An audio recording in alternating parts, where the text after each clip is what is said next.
গল্প একটা নীল জ্যোৎস্না রাতে। সূচনা পর্ব। লেখনীতে ইনা আরোজ।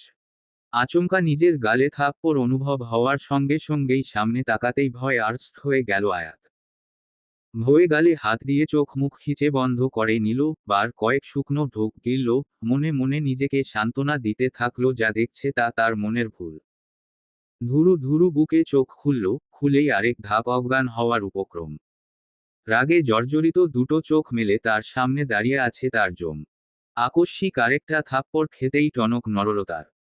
এই মেয়ে এই নিজের শরীর পরপুরুষকে দেখাতে খুব ভালো লাগে তাই না বলেই আয়াতের দুই কাঁধ ঝাঁকিয়ে হুঙ্কার দিয়ে উঠল এক মানব। ভয় কেঁপে উঠল আয়াত। নিজের দিকে তাকিয়ে দেখল তার শাড়ির আঁচল খানিকটা সরে গিয়ে পেটের কিছু অংশ দেখা যাচ্ছে। এত সাহস কোথায় পাও তুমি, রেগে বলে উঠল লোকটি। এটার জন্য তোমাকে কঠিন শাস্তি পেতে হবে আয়াতজান। ভয়ে লাফিয়ে উঠল আয়াত। লোকটি ধীরে ধীরে আয়াতের দিকে এগুতে থাকল। এক সময় দেওয়ালের সাথে ধাক্কা খেল আয়াত। সুঠাম দেহি লোকটি একদম তার সামনে চলে এলো। তাদের মধ্যে দূরত্ব মাত্র কয়েক ইঞ্চি। লোকটির নিঃশ্বাস আছড়ে পড়তে লাগলো আয়াতের মুখশ্রীতে। লোকটা হঠাৎ আয়াতের হাত দুটি শক্ত করে চেপে ধরল, এক হাতে কোমর জড়িয়ে ধরে আয়াতের কাপা কাপা ঠোঁট দুটি নিজের আয়ত্তে নিয়ে নেয়।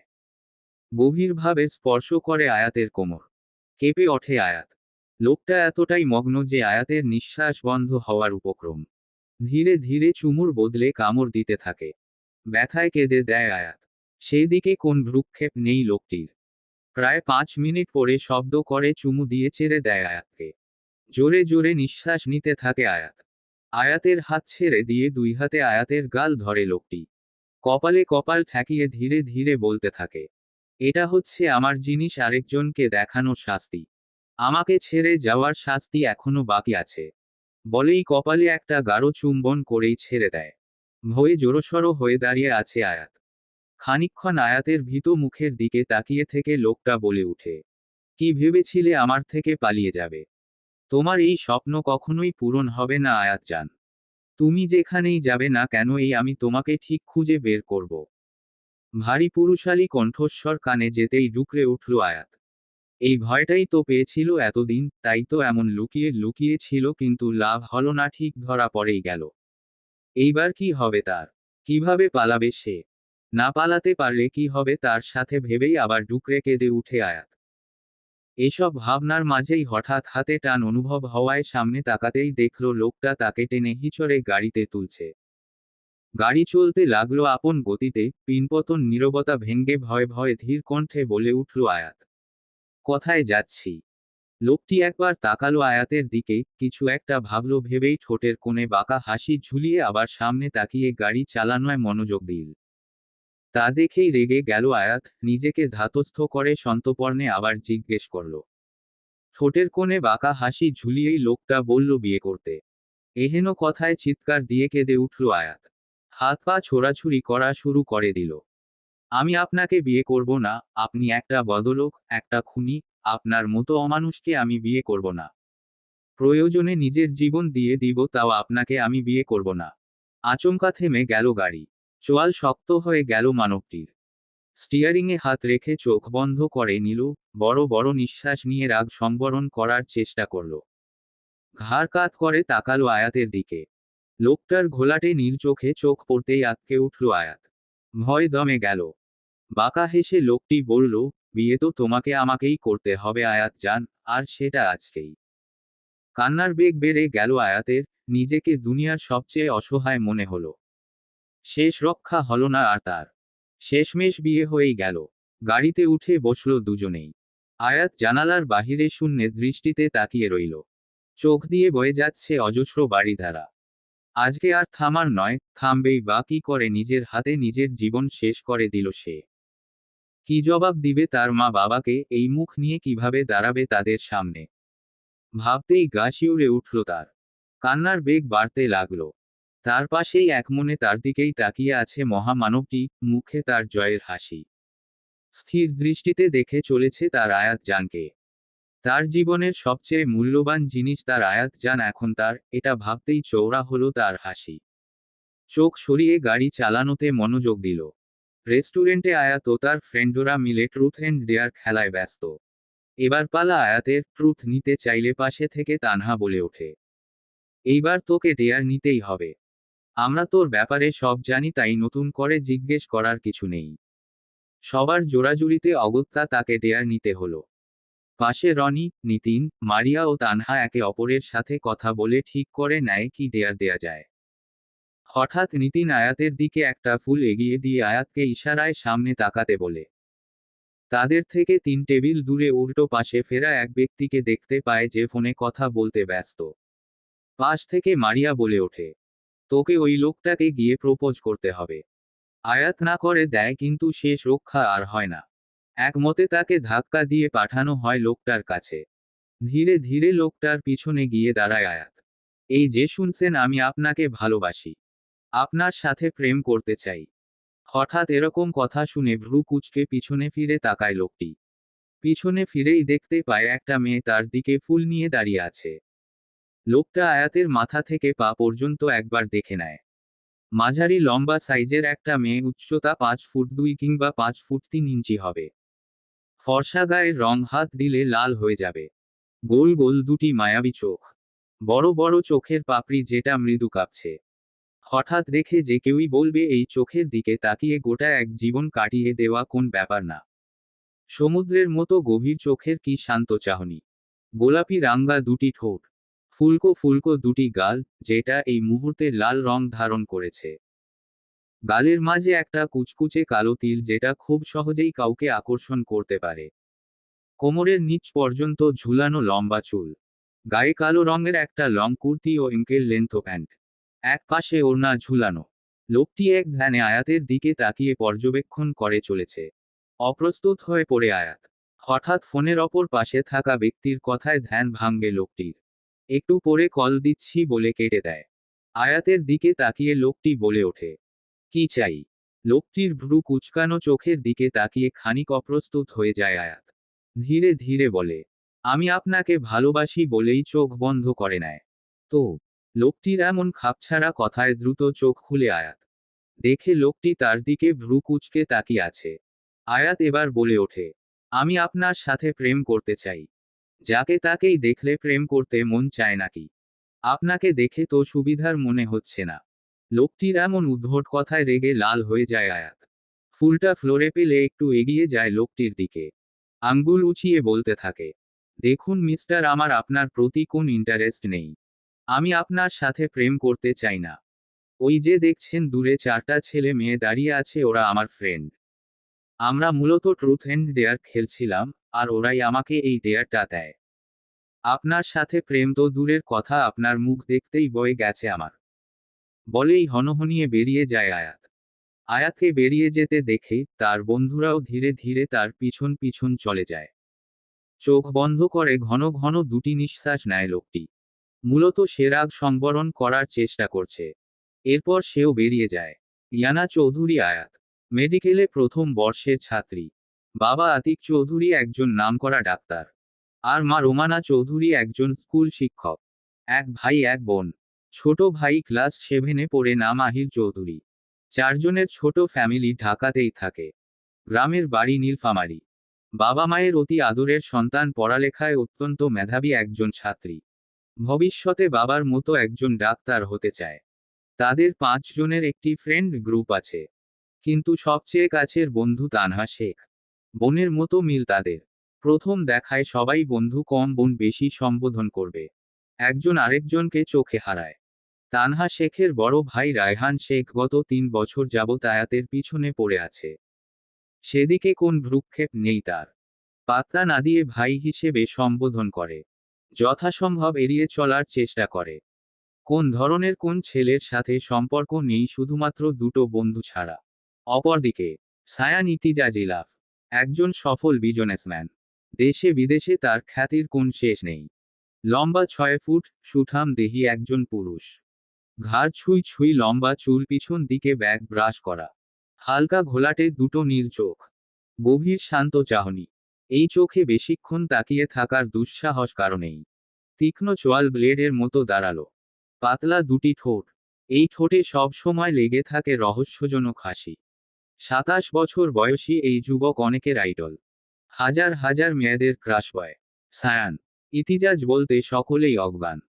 পাগল না হওয়ার কোন কারণ নেই, কেননা এই ২৭ বছর বয়সী যুবক নিজের বুদ্ধিমত্তা দিয়ে সকলের মন জয় করে নিয়েছে। এই বয়সেই সে একজন সফল বিজনেসম্যান। তার company R K group and industries দেশের শীর্ষস্থানে অবস্থান করে। এর জন্য অবশ্য তার শত্রুর শেষ নেই। কিন্তু সে কাউকে পাত্তা দেয় না, কেননা তার বুদ্ধিমত্তার কাছে এরা কিছুই না। রাতে হঠাৎ ঘুমের ঘোরে সারা মুখে গলায় উষ্ণ ছোঁয়া পেতে নিভু নিভু চোখে তাকায় আয়াত। অনুভব করে কেউ তার সারা মুখে চুমু দিয়ে ভরিয়ে দিচ্ছে, কিন্তু ঘুমের কারণে চোখ পুরোপুরি খুলতে পারছে না। মনে হচ্ছে সারা রাজ্যের ঘুম আজ তার চোখেই। অগত্যা আবার ঘুমের রাজ্যে পাড়ি দেয়। অ্যালার্মের অসহনীয় আওয়াজে তড়িৎ বেগে ঘুম থেকে উঠে পড়ে আয়াত। চোখে এখনো ঘুমের রেশ কাটেনি। ভার্সিটিতে আজ ইম্পর্ট্যান্ট ক্লাস আছে ভাবতেই মুখে বিরক্তর চাপ ফুটে ওঠে। ধীরে ধীরে উঠে যায় ফ্রেশ হতে। টানা ৪০ মিনিট পর শাওয়ার নিয়ে বের হয়ে চুল মুছতে মুছতে আয়নার সামনে এসে দাঁড়ায়। আয়নায় হঠাৎ নিজের দিকে তাকিয়ে আশ্চর্যের সপ্তম আকাশে পৌঁছে যায় সে। তার গলায় বিভিন্ন জায়গায় লাল হয়ে আছে। কিসের দাগ ভাবতে হঠাৎ রাতের কথা মনে পড়ে যায়। ভয়ে তার শিরোধারা বেয়ে এক ঠান্ডা স্রোত বয়ে যায়। তড়িৎ গতিতে দরজার দিকে তাকায়। দরজা তো ভিতর থেকেই লাগানো, তাহলে কেউ ভিতরে কিভাবে আসবে ভাবতে ভাবতে বড় বড় নিঃশ্বাস নিয়ে নেয়। অ্যালার্জি বা মশার কামড় হতে পারে ভেবে এড়িয়ে যায়। হঠাৎ চোখ যায় বেডসাইড টেবিলের উপর। একটা ছোট্ট গিফট বক্স আর তার সাথে একটা চিরকুট। কাল রাতে কাজের মেয়ে শিলা এসে দিয়ে গেছে। কেউ নাকি আয়াতের নামে পাঠিয়েছে। গুড মর্নিং আয়াত বেবি। নিজের ছোট মাথায় এত প্রেশার দেওয়ার প্রয়োজন নেই। এই গিফট আর এই চিরকুটকে দিল এটা ভেবে নিজের সময় নষ্ট করো না। খুব দ্রুতই তোমার সামনে এসে ধরা দিব। আয়াত বেবি। এন্ড গিফট দেখে অবশ্যই জানাবে কেমন হয়েছে। গিফটটা খুলে জোরে একটা চিৎকার দিয়ে উঠে আয়াত গিফট বক্সের ভিতরে দুটি কাটা আঙুল। তার পাশেই আরেকটা চিরকুট। বেবি গার্ল, জানো এটা কার আঙুল? এটা এর আঙুল যে তোমাকে দেখে বাজে ভাবে শীষ বাজিয়েছিল। দেখো আমি তার আঙুল কেটে নিয়েছি। আর কখনো তোমাকে দেখে শীষ বাজাবে না।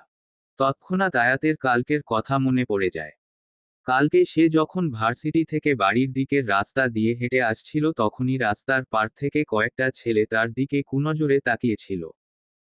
পাশ থেকে একটা ছেলে তার দিকে তাকিয়ে শীষ বাজিয়ে ওঠে এবং বিশ্রীভাবে হেসে ওঠে, তা দেখে আয়াতের ঘৃণায় শরীরে কেঁপে ওঠে। আয়াতের তখন মন চেয়েছিল যে ছেলেটার গলা চেপে ধরতে, যাতে আর কখনো কোন মেয়েকে দেখে শীষ বাজাতে না পারে। কিন্তু এখন কিছু বললে নিজের ক্ষতি হবে ভেবে সেখান থেকে চলে আসে। কালকের কথা ভেবে হঠাৎ একটা দীর্ঘশ্বাস বেরিয়ে আসে আয়াতের। এটা নতুন কিছু না, গত ২ বছর থেকে তার সাথে এরকম হয়ে আসছে। কেউ তাকে কিছু বললে বা খারাপ নজরে তাকালে বা আয়াত কাউকেই স্পর্শ করলে তার সাথে এরকমই বাজে অঘটন ঘটে। কিন্তু কে ঘটায় তা আয়াত কিছুই জানে না। সে ওই কাটা আঙ্গুল আর চিরকুটগুলো বেডসাইড ড্রয়ারে ঢুকিয়ে রাখে এই ভেবে বাসায় এসে পুড়িয়ে ফেলবে। একবার ভেবেছিল জঙ্গলে ফেলে দিবে, কিন্তু কেউ দেখলে সমস্যা হতে পারে এই ভেবেই আবার ভাবল যে পুড়িয়ে ফেললে ভালো হবে। হঠাৎ ফোনের শব্দে সেদিকে তাকায় আয়াত। হাতে নিয়েই দেখতে পায় তানহার কল। কিরে কই তুই? আজকে নিলয় স্যারের ক্লাস আছে, তুই জানিস না? জলদি বের হয়ে আয়, দেরি হলে স্যার জানছি তো কি করবে। এই তো আমি আসছি, 10 মিনিট মাত্র, বলেই বলে ফোন রেখে দেয় আয়াত। বের হওয়ার কিছুক্ষণ পর হঠাৎ বাসা থেকে বের হয়ে আয়াত দেখতে পায় তানহা রিকশা নিয়ে তার জন্য অপেক্ষা করছে। তাকে দেখে এক গাল হেসে আয়াত উঠে পড়ে রিকশায়। হেসে হেসে একজন অপরজনের হাত জড়িয়ে চলে যায়। এতক্ষণ তাদের দিকেই তাকিয়ে ছিল এক জোড়া চোখ, যা ইতিমধ্যে অগ্নি মূর্তি ধারণ করেছে। হিসহিসিয়ে বলে উঠে, তুমি শুধু আমার বেবি গার্ল। অন্য কারো হাত ধরার সাহস কোথায় পাও তুমি? তুমি শুধু আমার হাত ধরবে। অনেক বড় মিস্টেক করে ফেলেছো বেবি গার্ল। এটার জন্য তো তোমার পানিশমেন্ট পেতেই হবে। বলে বাঁকা হেসে সেখান থেকে চলে যায়। রাস্তার পাশে দাঁড়িয়ে আছে আয়াত আর তানহা, অপেক্ষা করছে রনি, নিতিন আর মারিয়ার। হঠাৎ তানহার ফোনে ফোন আসতেই সেই আয়াতের হাত ছেড়ে এক পাশে চলে যায়। আকস্মিক চিৎকারে দৌড়ে তানহার কাছে যেতেই দেখতে পায় কেউ তার হাতে ছুরি দিয়ে কয়েক জায়গায় কেটে দেয়। তানহা কিছু বুঝে ওঠার আগে তার হাত দিয়ে রক্ত বন্যা বয়ে যায়। আয়াত দ্রুত তাকে হসপিটালে নিয়ে যায়। ডাক্তার তানহার হাতে ব্যান্ডেজ করে দিচ্ছে আর তার এক পাশে বসে আছে আয়াত। করুণ চোখে তাকিয়ে আছে তানহার দিকে। তানহার কান্না দেখে সেও কান্না করে দেয়। মেসেজের টুং শব্দে মোবাইলের দিকে তাকায় আয়াত, দেখে একটা আননোন নাম্বার থেকে মেসেজ। বিরক্তি নিয়ে সে ফোন রেখে দেয়। তাকায় তানহার দিকে। আবার টুং শব্দ বেজে উঠে। ফোনে মেসেজ অপশনে ঢুকেই সে মেসেজ দেখতে থাকে। বেবি গার্ল, তোমাকে একমাত্র স্পর্শ করব আমি, অন্য কেউ তোমাকে স্পর্শ করলে তার অবস্থাও তোমার ফ্রেন্ডের মতোই হবে, এর থেকে বেশিও হতে পারে। তাই সবার থেকে নির্দিষ্ট দূরত্ব বজায় রেখে চলবে। And stop this nonsense. তুমি অন্য কারোর জন্য কেন তোমার চোখের পানি ফেলছো? তুমি শুধু আমার জন্য কান্না করবে। না হলে যার জন্য কান্না করছো তাকে দুনিয়া থেকে সরিয়ে দিতে একবারও ভাববো না। তোমার এত সাহস কি করে হয় আমার মেসেজ ইগনোর করার? প্রথমবার তাই মাফ করে দিলাম, পরের বার এরকম করলে এটার পানিশমেন্ট পেতে হবে তোমাকে। মেসেজ দেখে আয়াত চোখ বড় বড় করে আশেপাশে তাকায়। না, কাউকে তো দেখতে পারছে না সে। শুকনো কয়েকটা ঢোক গিলে নিজেকে শান্ত করার চেষ্টা করে। তানহাকে বুঝতে দেওয়া যাবে না যে এসব তার জন্যই হয়েছে। যদি তানহা জানতে পারে তাহলে তার থেকে দূরে সরে যাবে। এইভাবে সবাই তার থেকে দূরে সরে গেলে আয়াত থাকবে কি নিয়ে? তাকে আরো সাবধানে থাকতে হবে। সবার থেকে দূরত্ব বজায় রাখতে হবে। এক মনে এসব ভাবতে থাকে। 30 মিনিট পর তানহাকে আয়াত বাড়ি পৌঁছে দেয়। এরপর বাসায় ফিরে আসে আয়াত। আজকে আর ক্লাস করা হয় না তার। বাসায় এসে ফ্রেশ হয়ে বিছানায় বসে আয়াত আর ভাবতে থাকে আজকের কথা। ভাবতে ভাবতেই মনে পড়ে যায় প্রথম যেদিন সে এমন একটি ঘটনার শিকার হয়। আজ থেকে 2 বছর আগে যখন তারা নতুন ফ্ল্যাটে আসে। এই ফ্ল্যাটটা মূলত তার মা বাবা দুইজনের টাকায় কিনা। তাদের নিজস্ব বাড়িও আছে, কিন্তু এখান থেকে তার মায়ের স্কুল আর বাবার হসপিটাল দুটিই কাছে। তাই এটা কিনা। এই বিল্ডিংটা মোট 8 তালা। তার মধ্যে তারা 4 তালায় থাকে। সদর দরজা দিয়ে ঢুকতেই বড় ড্রয়িং রুম, তার পাশেই ডাইনিং রুম। ড্রয়িং রুমের এক পাশে কিচেন, আরেক পাশে গেস্ট রুম। ড্রয়িং রুম থেকে সোজা ভিতরে আসলে আরো 2টা রুম। একটা তার মা বাবার, একটা তার ভাইয়ের। ভাইয়ের রুমের ঠিক 4 হাত দূরে আয়াতের রুম। প্রথম যেদিন আয়াত তার নিজের রুমে ঘুমায় তার মনে হয় রাতের ভেলা কেউ তার দিকে এক নজরে তাকিয়ে থাকে। কিন্তু সে কাউকে দেখে না। এরকম পর পর 3 দিন হয়। এরপর একদিন আয়াত ছাদে যায়। গিয়েই দেখতে পায় ছাদে একটা ছেলে বসে আছে, মূলত সে 3 তালার বাসায় থাকে। অনেকক্ষণ ছাদে দাঁড়িয়ে থাকার পর ছেলেটা এসে আয়াতের সাথে পরিচিত হয়। কথা বলতে বলতে হঠাৎ ছেলেটা কিছুর সাথে ধাক্কা খেয়ে পড়ে যেতে নিলে আয়াত ধরে ফেলে। এরপর আরও কিছুক্ষণ থেকে আয়াত চলে আসে বাসায়। এরপর রাতে যখন ঘুমাতে যায় তার মা এসে তাকে জানায় যে 3 তালার ছেলেটা অ্যাক্সিডেন্ট করেছে, হসপিটালে ভর্তি। এর 20 মিনিট পর আয়াতের মোবাইলে একটা মেসেজ আসে। বেবি গার্ল, ওই ছেলেটা কেন তোমার গায়ে পড়তে যাবে? এই জন্য তাকে শাস্তি দিয়েছি। জানো সে ইচ্ছে করে এমন করেছে। আমার ভালো লাগেনি একদম, তাই তো একটু আদর করেছি।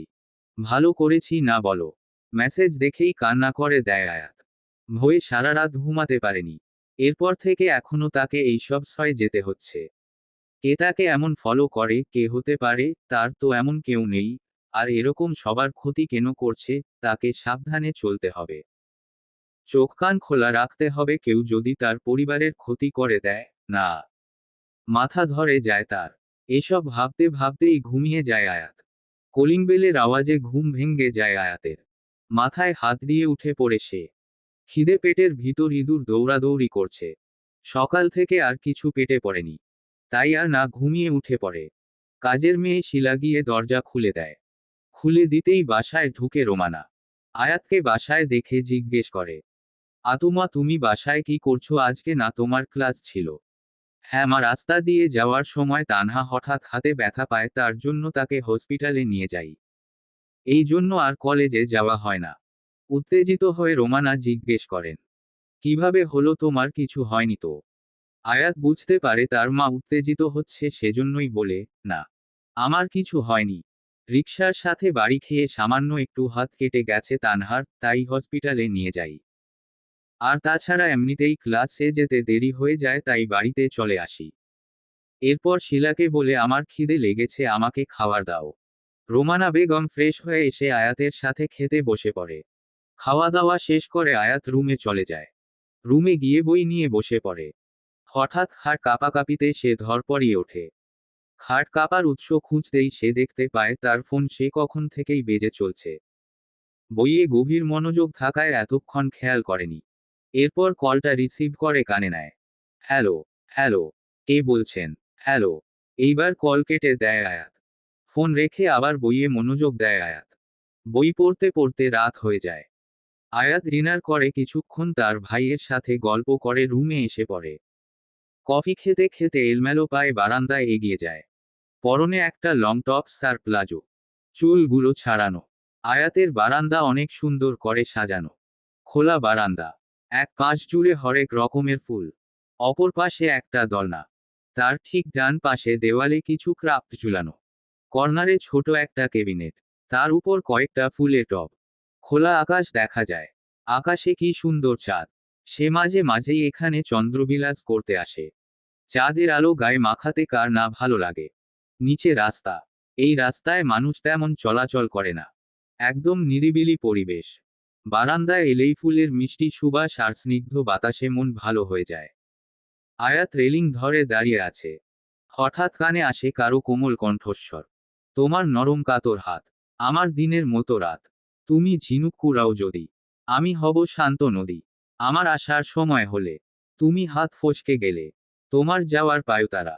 আমি হই যে দিশেহারা। তুমি অন্য গ্রহের চাঁদ। আমার একলা থাকার ছাদ। তোমার ফেরার সম্ভাবনা। অমাবস্যায় জোছনা। তোমার গোপন সবই রয়। আমার আপন মনে হয়। আমি ভোরের ঝরা পাতা। আমার মরার কিসের ভয়। আরও কিছুক্ষণ চোখ বন্ধ করে অনুভব করে আয়াত। ইস, এত জলদি কেন শেষ হলো? আফসোসের স্বরে বলে উঠে আয়াত। এই কণ্ঠস্বর প্রায় শুনতে পায় আয়াত। কেউ অনেক সুন্দর করে গান গায়। কিন্তু কে এত সুন্দর করে গান গায় দেখতে পায় না আয়াত।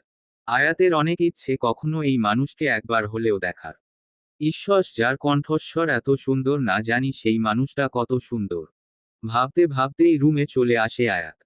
অনেক রাত হয়েছে, এইবার ঘুমিয়ে পড়া উচিত ভেবেই ঘুমিয়ে পড়ে সে। আচ্ছা আকাশ ভাইয়া, আমি যদি কখনো হারিয়ে যাই তাহলে তুমি আমাকে মিস করবে। চুপ কর চাঁদ। তোকে আমি কখনো হারাতে দেব না। তোকে ছাড়া আমি নিজেকে কল্পনাও করতে পারি না। আর কখনো যদি এরকম কথা বলিস তাহলে কিন্তু আমি অনেক রাগ করব। আচ্ছা সরি, আর বলবো না বলে এক গাল হেসে আকাশকে জড়িয়ে ধরে চাঁদ।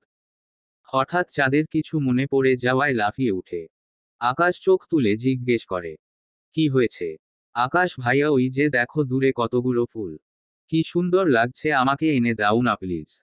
আদরের স্বরে বায়না করে বলে চাঁদ। তুই দ্বারা আমি এক্ষুনি এনে দিচ্ছি, বলে ফুল আনতে চলে যায় আকাশ। রাস্তার মাঝ বরাবর যেতেই উল্টো পাশ থেকে একটা গাড়ি এসে আকাশকে ধাক্কা মারে। আকাশ ছিটকে পড়ে রাস্তায়। আকাশ ভাইয়া। না। ঘুম থেকে লাফিয়ে উঠে আয়াত। এতক্ষণ সে মূলত স্বপ্ন দেখছিল। পুরো শরীর ঘেমে একাকার। ঘুম থেকে উঠেই জোরে জোরে শ্বাস নিতে থাকে আয়াত। গলা শুকিয়ে কাঠ হয়ে গেছে। তড়িৎ গতিতে পাশে থাকা পানির বোতল থেকে পানি খাওয়া শুরু করে। এই ছেলেমেয়েগুলোকে সে প্রায় স্বপ্নে দেখতে পায়। কিন্তু তাদের মুখ অস্পষ্ট। হাজার চেষ্টা করেও তাদের চেহারা মনে করতে পারে না সে। তার মনে হয় সে তাদেরকে চেনে। খুব গভীরভাবেই চেনে, একদম কাছে থেকে। যেদিন এরকম স্বপ্ন দেখে সেই রাত আর আয়াতের ঘুম হয় না। তীব্র মাথার যন্ত্রণায় ফেটে পড়ে। সে চায় না এরকম কিছু তার স্বপ্নে আসুক। কিন্তু তার মস্তিষ্ক বাধা দিতে পারে না। কেন বারবার এই ছেলেমেয়েগুলোকে দেখে আয়াত? এটার কোনো উত্তর পায় না। নিজের ছেলেবেলার কথাও তার মনে নেই। ওষুধ খেয়ে আবার শুয়ে পড়ে আয়াত। আর কিছু ভাবতে চায় না সে। সকালবেলা। আজ সকাল সকাল ঘুম থেকে উঠে পড়ে আয়াত। আজ তাদের ভার্সিটিতে সংবর্ধনা অনুষ্ঠান, সেখানে সবাইকে উপস্থিত হতে হবে। এইদিকে তানহা তাকে ফোন করে পাগল প্রায় করে দিয়েছে। আয়াত আজ ল্যাভেন্ডার কালার একটা লং কুর্তি সাথে জিন্স আর হিজাব পরেছে। কাঁধের একপাশে ঝোলানো টুট ব্যাগ। চোখের কাজল আর ঠোঁটে হালকা গোলাপি লিপস্টিক। এতেই যেন তাকে স্বর্গের অপ্সরা লাগছে। আয়নায় নিজেকে দেখে মুচকি হাসে আয়াত। নিজের দিকে তাকিয়ে নিজেই লজ্জা পায়। নাকের ডগা লাল হয়ে যায়। মনে মনে বলতে থাকে, যার ভাগ্যে আমি আছি সে নিশ্চয়ই জীবনে অনেক পুণ্যের কাজ করেছে। বলে মুচকি হেসে দ্রুত ফোন নিয়ে বেরিয়ে যায়। অপরদিকে স্যার, আজকে মেডিকেল কলেজে একটা অনুষ্ঠান আছে। সেখানে আপনাকে ভিআইপি গেস্ট হিসেবে ইনভাইট করা হয়েছে। তারা অনেক রিকোয়েস্ট করেছে, যার জন্য হ্যাঁ বলে দিয়েছি। কখন যেতে হবে? স্যার 11টায়। ওকে, সব রেডি করো, আধ ঘন্টার বেশি টাইম দিতে পারবো না। Okay sir. ভার্সিটিতে গিয়ে আয়াতের চক্ষু সরকাজ। মেয়েদের এক একজনের এক এক রকম সাজ। কেউ কেউ তো আবার পার্লার থেকেও সেজে এসেছে। সবাই নিজেকে সুন্দর দেখাতে ব্যস্ত। দূর থেকে তানহা হাত নাড়িয়ে ইশারা দেয়, আয়াত চলে যায় তানহার কাছে। সেখানে রনি, নিতিন আর মারিয়াও ছিল। তানহাও আজ শাড়ি পরেছে আর মারিয়া গাউন পরেছে। তানহাকে কনুই দিয়ে পেটে এক গুথা মেরে আয়াত ভ্রু উছিয়ে জিজ্ঞেস করে, কাহিনী কি? আজ সবাই এমন জোকারের মতো সেজে এসেছিস কেন? তোরা কি এখানে বিয়ে খেতে এসেছিস নাকি? পাশ থেকে রনি বলে ওঠে, বিয়ে খেতে আসেনি, ছ্যাঁচড়ামো করতে এসেছে। বলেই মুখ ঘুরিয়ে নেয়। মারিয়া রনিকে চোখ রাঙিয়ে বলে ওঠে, তুই চুপ থাক, ভিতরে ভিতরে যে তোরা সব জলে পুড়ে যাচ্ছিস সেটা কি আমরা বুঝি না? জেলাস পিপলস, বলেই ভেংচি কাটে। আচ্ছা, তোরা তোদের ঝগড়া পড়ে করিস, আগে আমাকে বল কাহিনী কি? বলে সকলের মুখের দিকে চোখ ঘুরায় আয়াত। আজকে আমাদের কলেজে ছায়া নিতিজা জিলাফ আসবে, বুঝতে পারছিস? সকলের ক্রাশ ছায়া নিতিজা পপ। ভাবতে আমার সারা শরীরে শিহরণ বয়ে যাচ্ছে, উচ্ছ্বসিত কণ্ঠে বলে ওঠে তানহা। এই ছায়া নিতিজা জিলাফটা আবার কে রে? আকস্মাৎ এমন প্রশ্নের তানহা ও মারিয়ার চোয়াল ঝুলে গেছে। তারা বিস্ময় নিয়ে তাকিয়ে আছে আয়াতের দিকে। পাশে থেকে রনি আর নিতিন হো হো করে হেসে ওঠে। তাতে গা জ্বলে উঠে মারিয়ার। তৎক্ষণাৎ রনির পায়ের উপর নিজের 3 ইঞ্চি হিল দিয়ে সজোরে এক গুথা মারে মারিয়া, সাথে সাথেই ব্যথায় ককিয়ে উঠে রনি। পাশ থেকে তানহা বলে ওঠে, তুই ছায়া নিতিজাজকে চিনিস না? আর কে গ্রুপের চেয়ারম্যান। শত শত মেয়েদের ক্রাশ। তাকে একটা বার দেখার জন্য শত শত মেয়েরা চাতক পাখির মতো তাকিয়ে থাকে। যেমন হ্যান্ডসাম তেমন ডেশিং। সেই কি অ্যাটিটিউড, দেখলেই মনে হবে আগের জন্মে কোনো রাজাবাদশা ছিল। কোনো মেয়ের দিকে চোখ তুলেও তাকাবে না। তার কণ্ঠস্বর, তার চাহনি শত শত মেয়ের ঘুম কেড়ে নেওয়ার জন্য যথেষ্ট। আর মেয়ে হয়েও তুই কি না তাকে চিনিস না? না, চিনি না। সে এমন কোন গুরুত্বপূর্ণ কেউ না যে চিনতে হবে? বলেই আয়াত ঘড়ির দিকে তাকিয়ে সময় দেখে নেয়। সত্যিই তুই চিনিস না? বিস্মিত ও অসহায় কণ্ঠে বলে ওঠে মারিয়া। বিরক্ত নিয়ে এবার বলে ওঠে আয়াত, না রে, সত্যিই চিনি না। কোথাকার কোন ইলাফ, জিরাফ, তাকে চিনে আমার কি লাভ? কথার মাঝে হর্ন বেজে ওঠায় হকচকিয়ে ওঠে আয়াত। তড়িৎ বেগে পেছনে ফিরে দেখতে পায় একটা কালো রঙের মার্সিডিজ তাদের পেছনে দাঁড়ানো। এতক্ষণ তারা ভার্সিটির গেইটে দাঁড়িয়েছিল, যার দরুন গাড়ি ভিতরে প্রবেশ করতে পারছে না। চৌকিতে সরে যায় তারা। পাশ থেকে গাড়িতে তাকাতেই আয়াত দেখতে পায় গাড়ির কাঁচ হালকা নিচু করে এক জোড়া চোখ তার দিকে ক্ষুব্ধ দৃষ্টিতে তাকিয়ে আছে।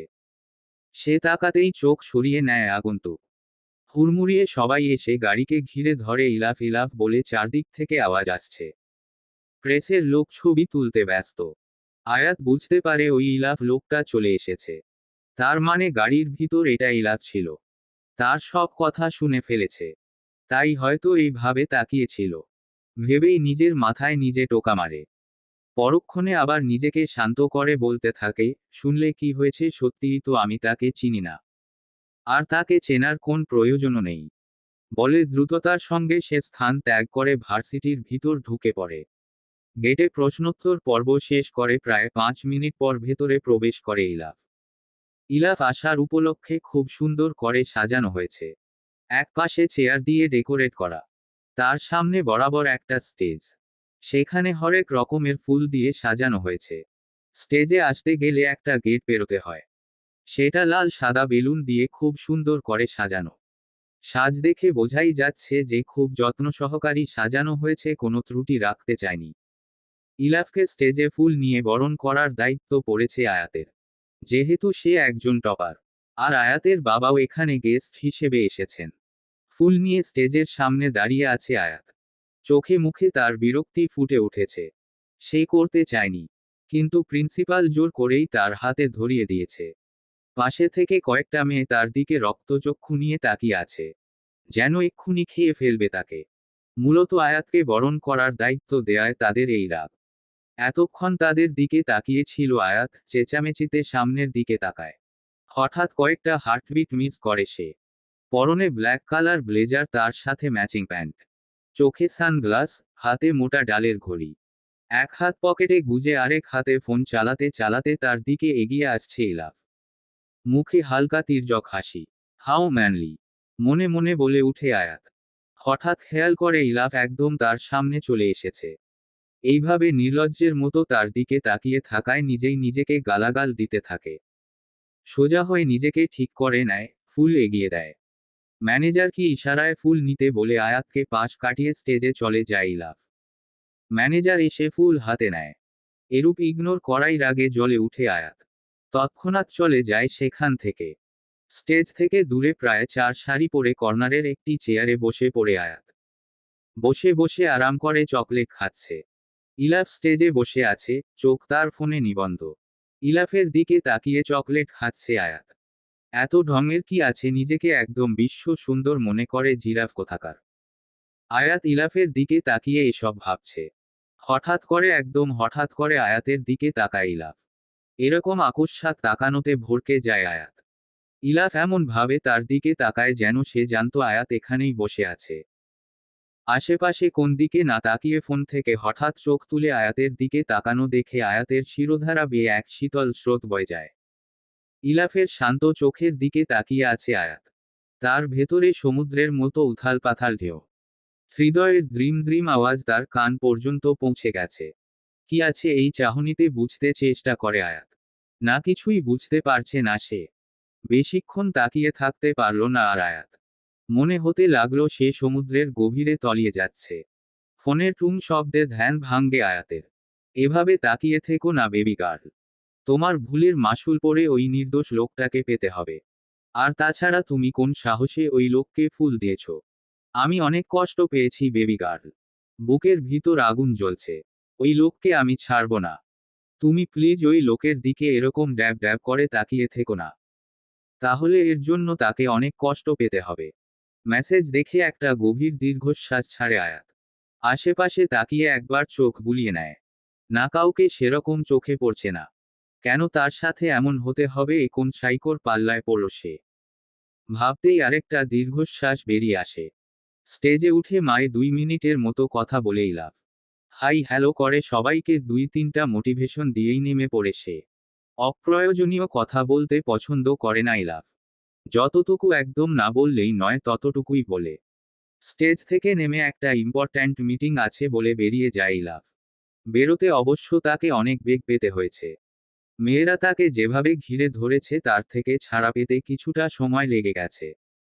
এদিকে আয়াত সবার থেকে বিদায় নিয়ে বেরিয়ে পড়েছে। কিছুদূর যেতেই একটা নিরিবিলি রাস্তা। সেটা পেরিয়ে গেলেই মেইন রোড।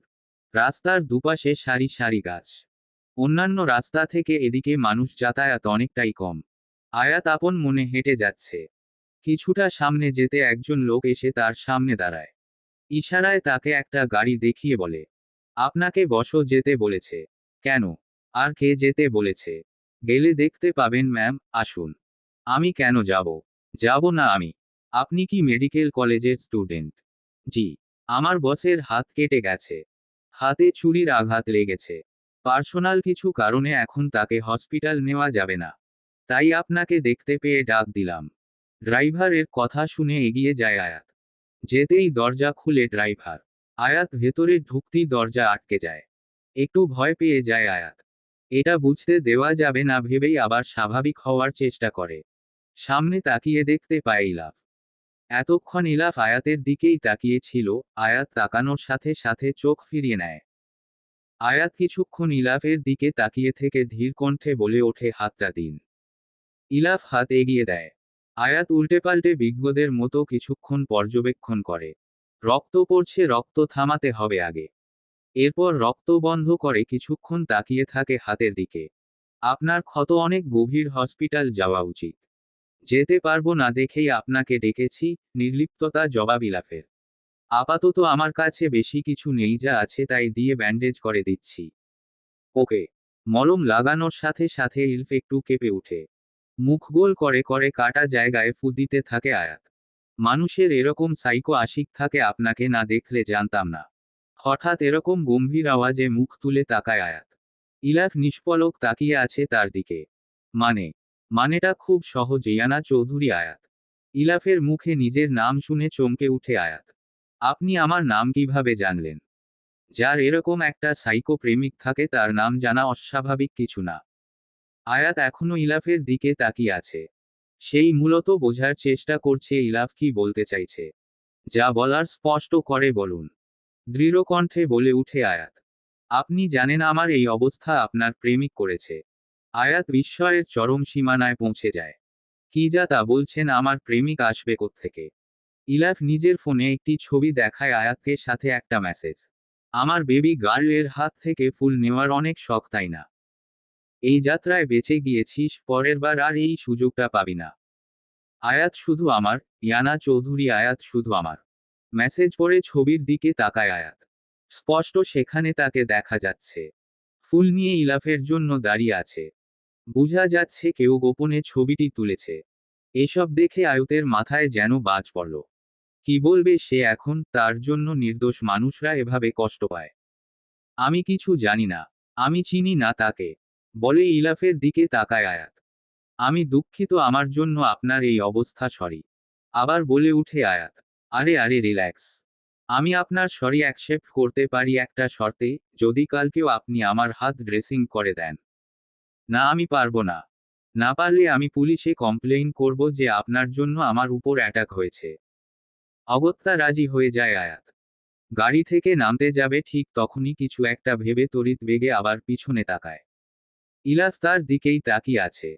আয়াত বলে ওঠে, আমাদের কি আগে কখনো দেখা হয়েছে? না মানে আপনাকে আমার চেনা চেনা লাগছে। মনে হচ্ছে আগেও কোথাও দেখা হয়েছে আমাদের। তির্যক বাঁকা হাসে ইলাফ। যেখানে সেখানে মানুষকে ফুল দিয়ে ভালোবাসি বলে বেড়ালে চেনা চেনা তো লাগারই কথা। আমি আবার কখন কাকে ফুল দিলাম? এত তাড়াতাড়ি ভুলে গেলেন? এত শর্ট টাইম মেমোরি নিয়ে মেডিকেলের স্টুডেন্ট কিভাবে হলেন? বলেই একটা বাঁকা হাসি দেয় ইলাফ। দেখুন মিস্টার জিরাফ। আয়াতের দিকে ভ্রু কুঁচকে তাকায় ইলাফ। দেখুন মিস্টার ইলাফ, আপনি কিন্তু আমাকে অপমান করছেন। আমি কখনো কাউকে ফুল দেয়নি। তাহলে ওই দিন রেস্টুরেন্টে ওটা কি আপনার ভূত ছিল? ওহ আচ্ছা, ওইটা তো একটা ডেয়ার ছিল। তার মানে ওই দিন রেস্টুরেন্টের লোকটা আপনি ছিলেন। হম। আসলে সেদিন আপনাকে ঠিকভাবে খেয়াল করিনি, তাই চিনতে পারলাম না। আমাকে নাকি খেয়াল করেনি, এই প্রথম শুনলাম কোনো মেয়ে আমাকে খেয়াল করেনি। বিড়বিড় করে বলে ইলাফ। মিস্টার ইলাফ, আপনি কি আমাকে কিছু বলছেন? জিজ্ঞাসু দৃষ্টিতে ইলাফের দিকে তাকায় আয়াত। না, আপনি এখন যেতে পারেন। আয়াত যেতে নিলে ইলাফ আবার ডেকে উঠে। মিস আয়াত। পিছনে ফিরে তাকায় আয়াত, কিছু বলবেন? Thank you. ওয়েলকাম। কালকে এই সময় আবার এখানেই দেখা হবে। ওকে। এরপর বের হয়ে যায় আয়াত। গভীর রাতে। গভীর নিস্তব্ধ রাত, চারপাশে বিভিন্ন পশু পাখির আওয়াজ। মাঝে মাঝে ভেসে আসছে পেঁচার ডাক। এই শরীর হিম করা পরিবেশে থাকলে যে কেউই ভয় পাবে। একটি বিশাল বড় কক্ষ, চারপাশের দেয়ালে ঝুলানো বিশাল বড় বড় পোর্ট্রেট। পোর্ট্রেটগুলো সবই একজন নারীর।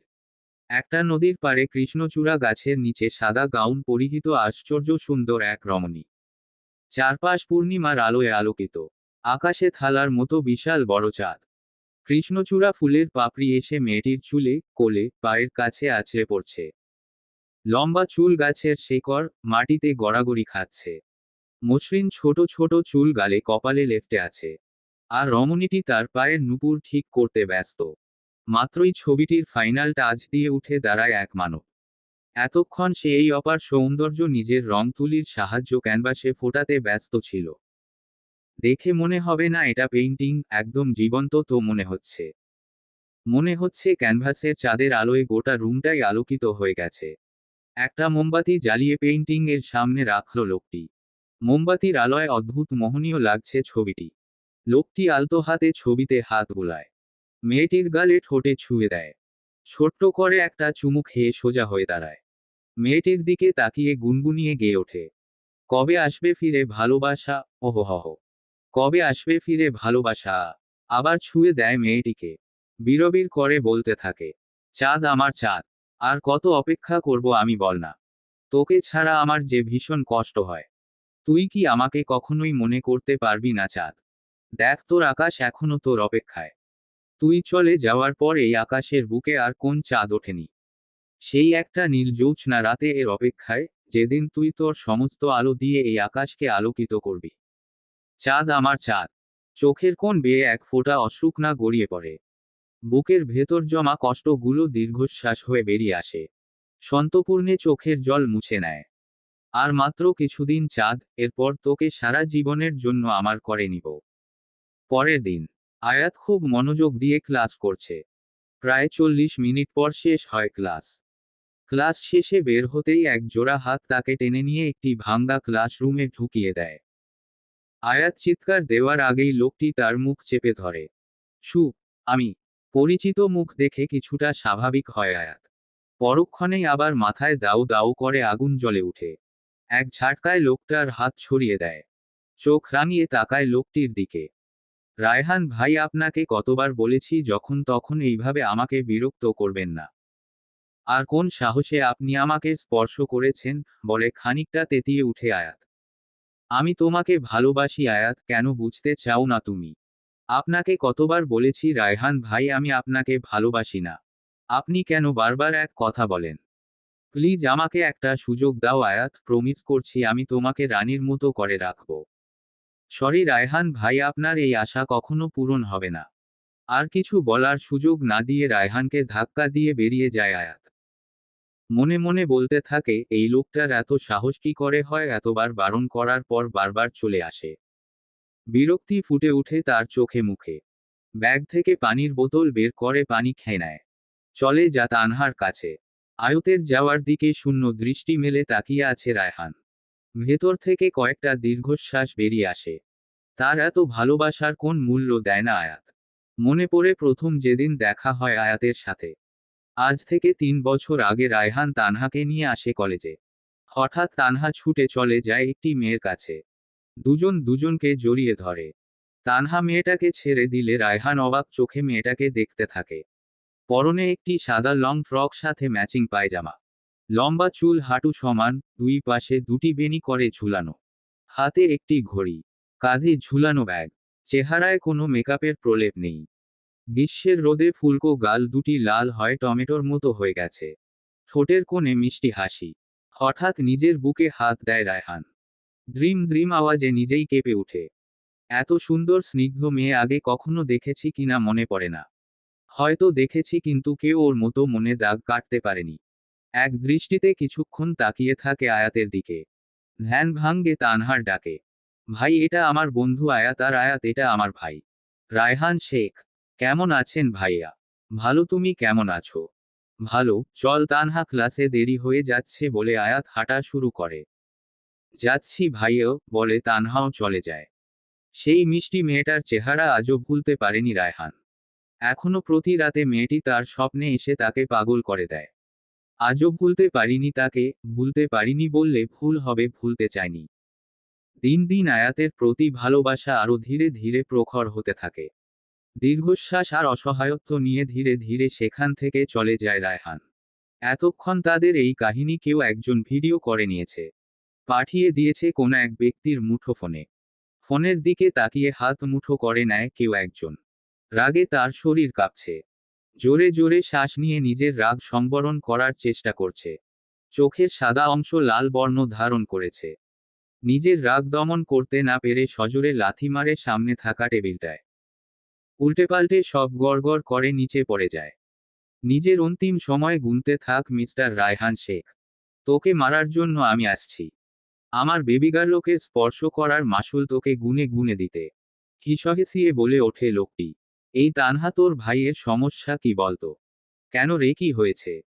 কি হবে আবার? আমাকে টেনে ভাঙ্গা ক্লাসরুমে নিয়ে গেছে তার ভালোবাসার ট্যাপ রেকর্ডিং শোনানোর জন্য। কি বলিস? ও আবার কখন এসেছে এখানে? দেখ তানহা, তুই আমার বেস্ট ফ্রেন্ড, তাই তোর মুখের দিকে তাকিয়ে আমি এতদিন চুপ ছিলাম। এরপর যদি রায়হান ভাই কোন বাড়াবাড়ি করে তাহলে কিন্তু আমি মা বাবাকে বলতে বাধ্য হব। নিশ্চুপ তানহা।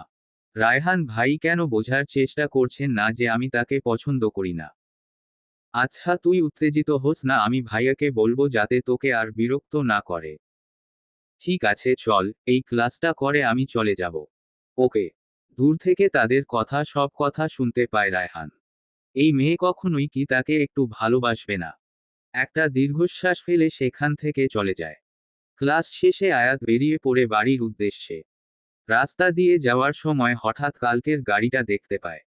দেখে ড্রাইভার আগে থেকে তার জন্য দাঁড়িয়ে আছে। মনে পড়ে যায় কালকে ইলাফ তাকে বলেছিল একই জায়গায় একই সময় অপেক্ষা করবে। সবকিছু নিয়ে ব্যস্ত থাকায় কথাটা তার মাথা থেকে বেরিয়ে গিয়েছিল একদম। আজকে তো প্রায় 1 ঘন্টা লেট করে এসেছে আয়াত, তাহলে কি ইলাফ তার জন্য অপেক্ষা করছিল? কিন্তু এটা কি করে সম্ভব? ইলাফ তো অপেক্ষা করার মতো মানুষ না। এত সময় নেই তার কারোর জন্য অপেক্ষা করার। ধুর, চাই এখানে দাঁড়িয়ে না ভেবে সামনে গিয়ে দেখি। গাড়ির সামনে যেতেই ড্রাইভার দরজা খুলে দেয়। আয়াত ভিতরে গিয়ে বসে পড়ে। হাত দিন বলেই দ্রুত ইলাফের ব্যান্ডেজ খুলে নতুন করে আবার করে দিতে শুরু করে। আজকে যেহেতু তাদের ক্লাস ছিল তাই সবকিছু সাথেই ছিল। আজকে ইলাফ কোন কথা বলছে না, চুপচাপ নিজের ফোনে কিছু একটা করছে। এর মাঝে আয়াত বাঁকা চোখে কয়েকবার দেখে নেয় ইলাফকে। পরনে হোয়াইট শার্ট, সাথে ব্ল্যাক ডেনিম জিন্স। কোট খুলে একপাশে রাখা। বুকের উপর থেকে শার্টের কয়েকটা বোতাম খোলা। হাতা কনুই পর্যন্ত ফোল্ডেড করা। হাতে রিস্ট ওয়াচ। কাঁধ ছুঁই ছুঁই লম্বা চুল পিছন দিকে ব্যাক ব্রাশ করা। এই অবস্থায় তাকে দেখলে যে কোন মেয়ে টাস্কি খাবে। ক্রাশ খাওয়া থেকে নিজেকে সামলাতে পারবে না কেউ। আয়াতও ব্যতিক্রম নয়, সেও ছোটখাটো একটা ক্রাশ নামক বাস খেয়ে ফেলেছে ইতিমধ্যে। দেখা শেষ। উহু। আরও দেখা বাকি আছে। হুম। হু। ওকে দেখো, নো প্রবলেম। ইলাফের কথায় চৌকিতে ধ্যান ভাঙ্গে আয়াতের।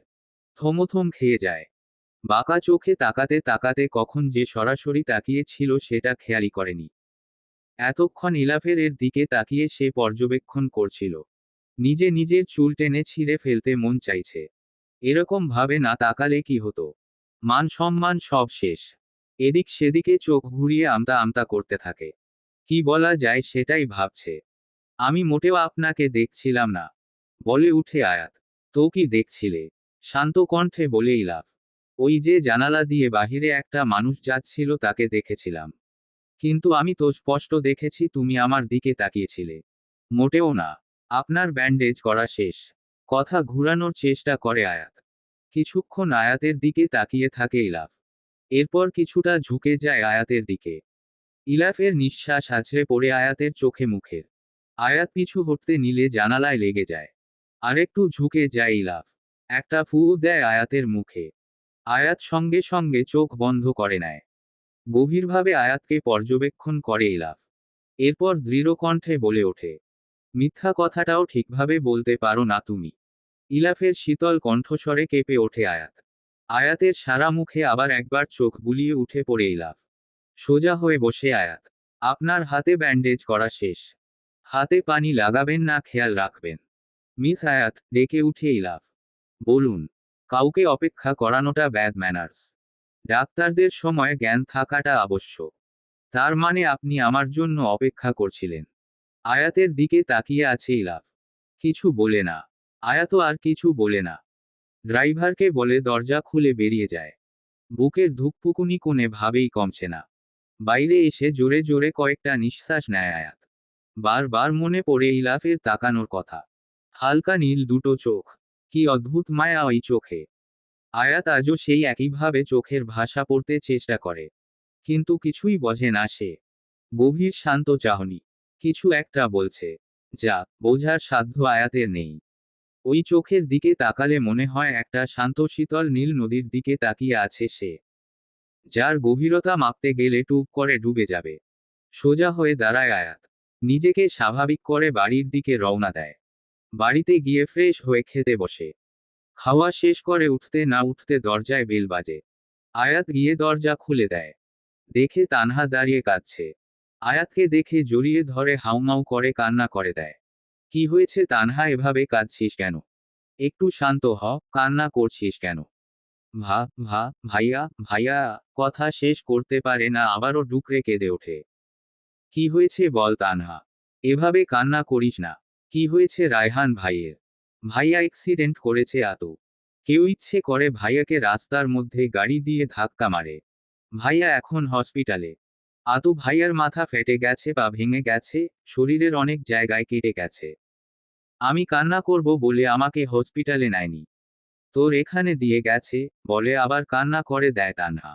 বুক কেঁপে উঠে আয়াতের। সে জানে এটা ওই সাইকোর কাজ। এই ভয় তো পেয়েছিল সে। তার জন্য লোকটার এই অবস্থা। এতবার করে বারণ করেছি শুনেনি।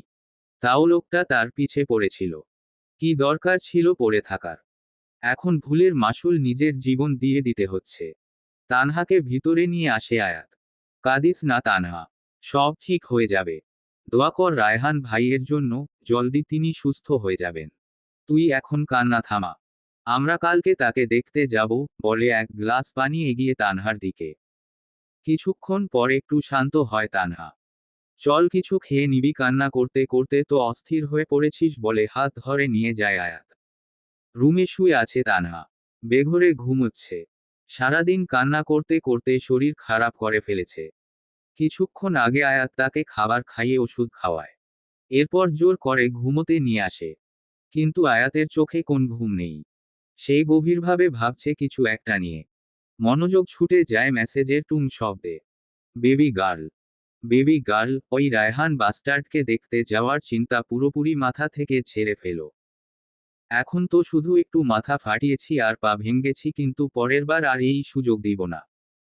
তুমি কি চাও তোমার জন্য কারো জীবন চলে যাক? চাও না তো বলো। তাই ওই রায়হান থেকে দূরে থাকো। যদি কখনো ওর আশেপাশে তোমাকে দেখতে পাই তাহলে ওই দিনই হবে ওই রায়হানের শেষ দিন। এমন অবস্থা করব যে ওকে কেউ চিনতে পারবে না।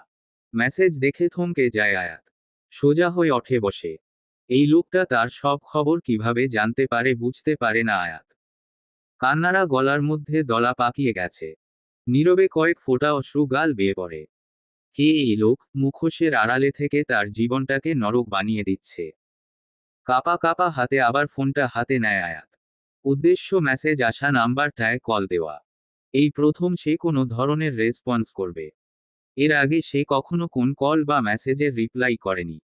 কিন্তু এখন তার মনে অনেক প্রশ্ন, যেগুলোর উত্তর কেবল ওই লোকটাই দিতে পারবে। কেন তার জীবনে হস্তক্ষেপ করছে ওই নাম না জানা লোকটি? কেন তাকে শান্তিতে থাকতে দিচ্ছে না? এমন না যে আয়াত এটা কাউকে বলতে চায়নি। সে অনেকবার ভেবেছিল তার মা বাবাকে জানাবে। কিন্তু লোকটা তাকে হুমকি দিয়েছিল যদি কাউকে জানায় তাহলে তার ভাইকে মেরে ফেলবে। সে ভয় আর কাউকে কিছু বলেনি আয়াত। কল দিতেই প্রথমবার কল কেটে যায়। অনেক ভেবে আবার দ্বিতীয়বার কল দেয়। কিছুক্ষণ রিং হতে কলটা রিসিভ হয়। ফোনের দুই পাশে পিনপতন নীরবতা। দুজনের কেউই কথা বলছে না। আয়াতের নিঃশ্বাসের শব্দে রুমের পরিবেশ ভারী হয়ে উঠেছে। অপর পাশে কেউ আছে কিনা সেটাও বোঝা যাচ্ছে না। নীরবতা ভেঙে আয়াত ধীর কণ্ঠে বলে উঠে। হ্যাঁ। হ্যালো। আমি জানি আপনি আমার কথা শুনতে পারছেন। জবাব দিচ্ছেন না কেন? কেন এভাবে আমার পিছনে পড়ে আছেন? আপনি একটা কাপুরুষ। যদি আপনি সত্যিকারের পুরুষ হতেন তাহলে এভাবে মুখোশের আড়ালে লুকিয়ে থাকতেন না। এভাবে লুকিয়ে মানুষের ক্ষতি করতেন না। চুপ করে আছেন কেন, কথা বলুন। অপর পাশে এখনো নীরবতা। আয়াত আবার বলে উঠে। আমিও জানতে চাই কে আপনি। এইভাবে লুকিয়ে আমার আশেপাশের মানুষের ক্ষতি কেন করছেন? আমার লাইফে হস্তক্ষেপ করার সাহস আপনাকে কে দিয়েছে? চুপ করে থাকবেন না, কথা বলুন। লোকটা এখনো কোনো কথা বলছে না। দুই প্রান্তে আবারও কিছুক্ষণ নীরবতা বিরাজ করে। এবার কিছুটা বিরক্ত হয় আয়াত। কলটা কেটে দিতে উদ্যত হলে হঠাৎ ফোনের অপর পাশ থেকে কেউ জোরে জোরে হেসে ওঠে।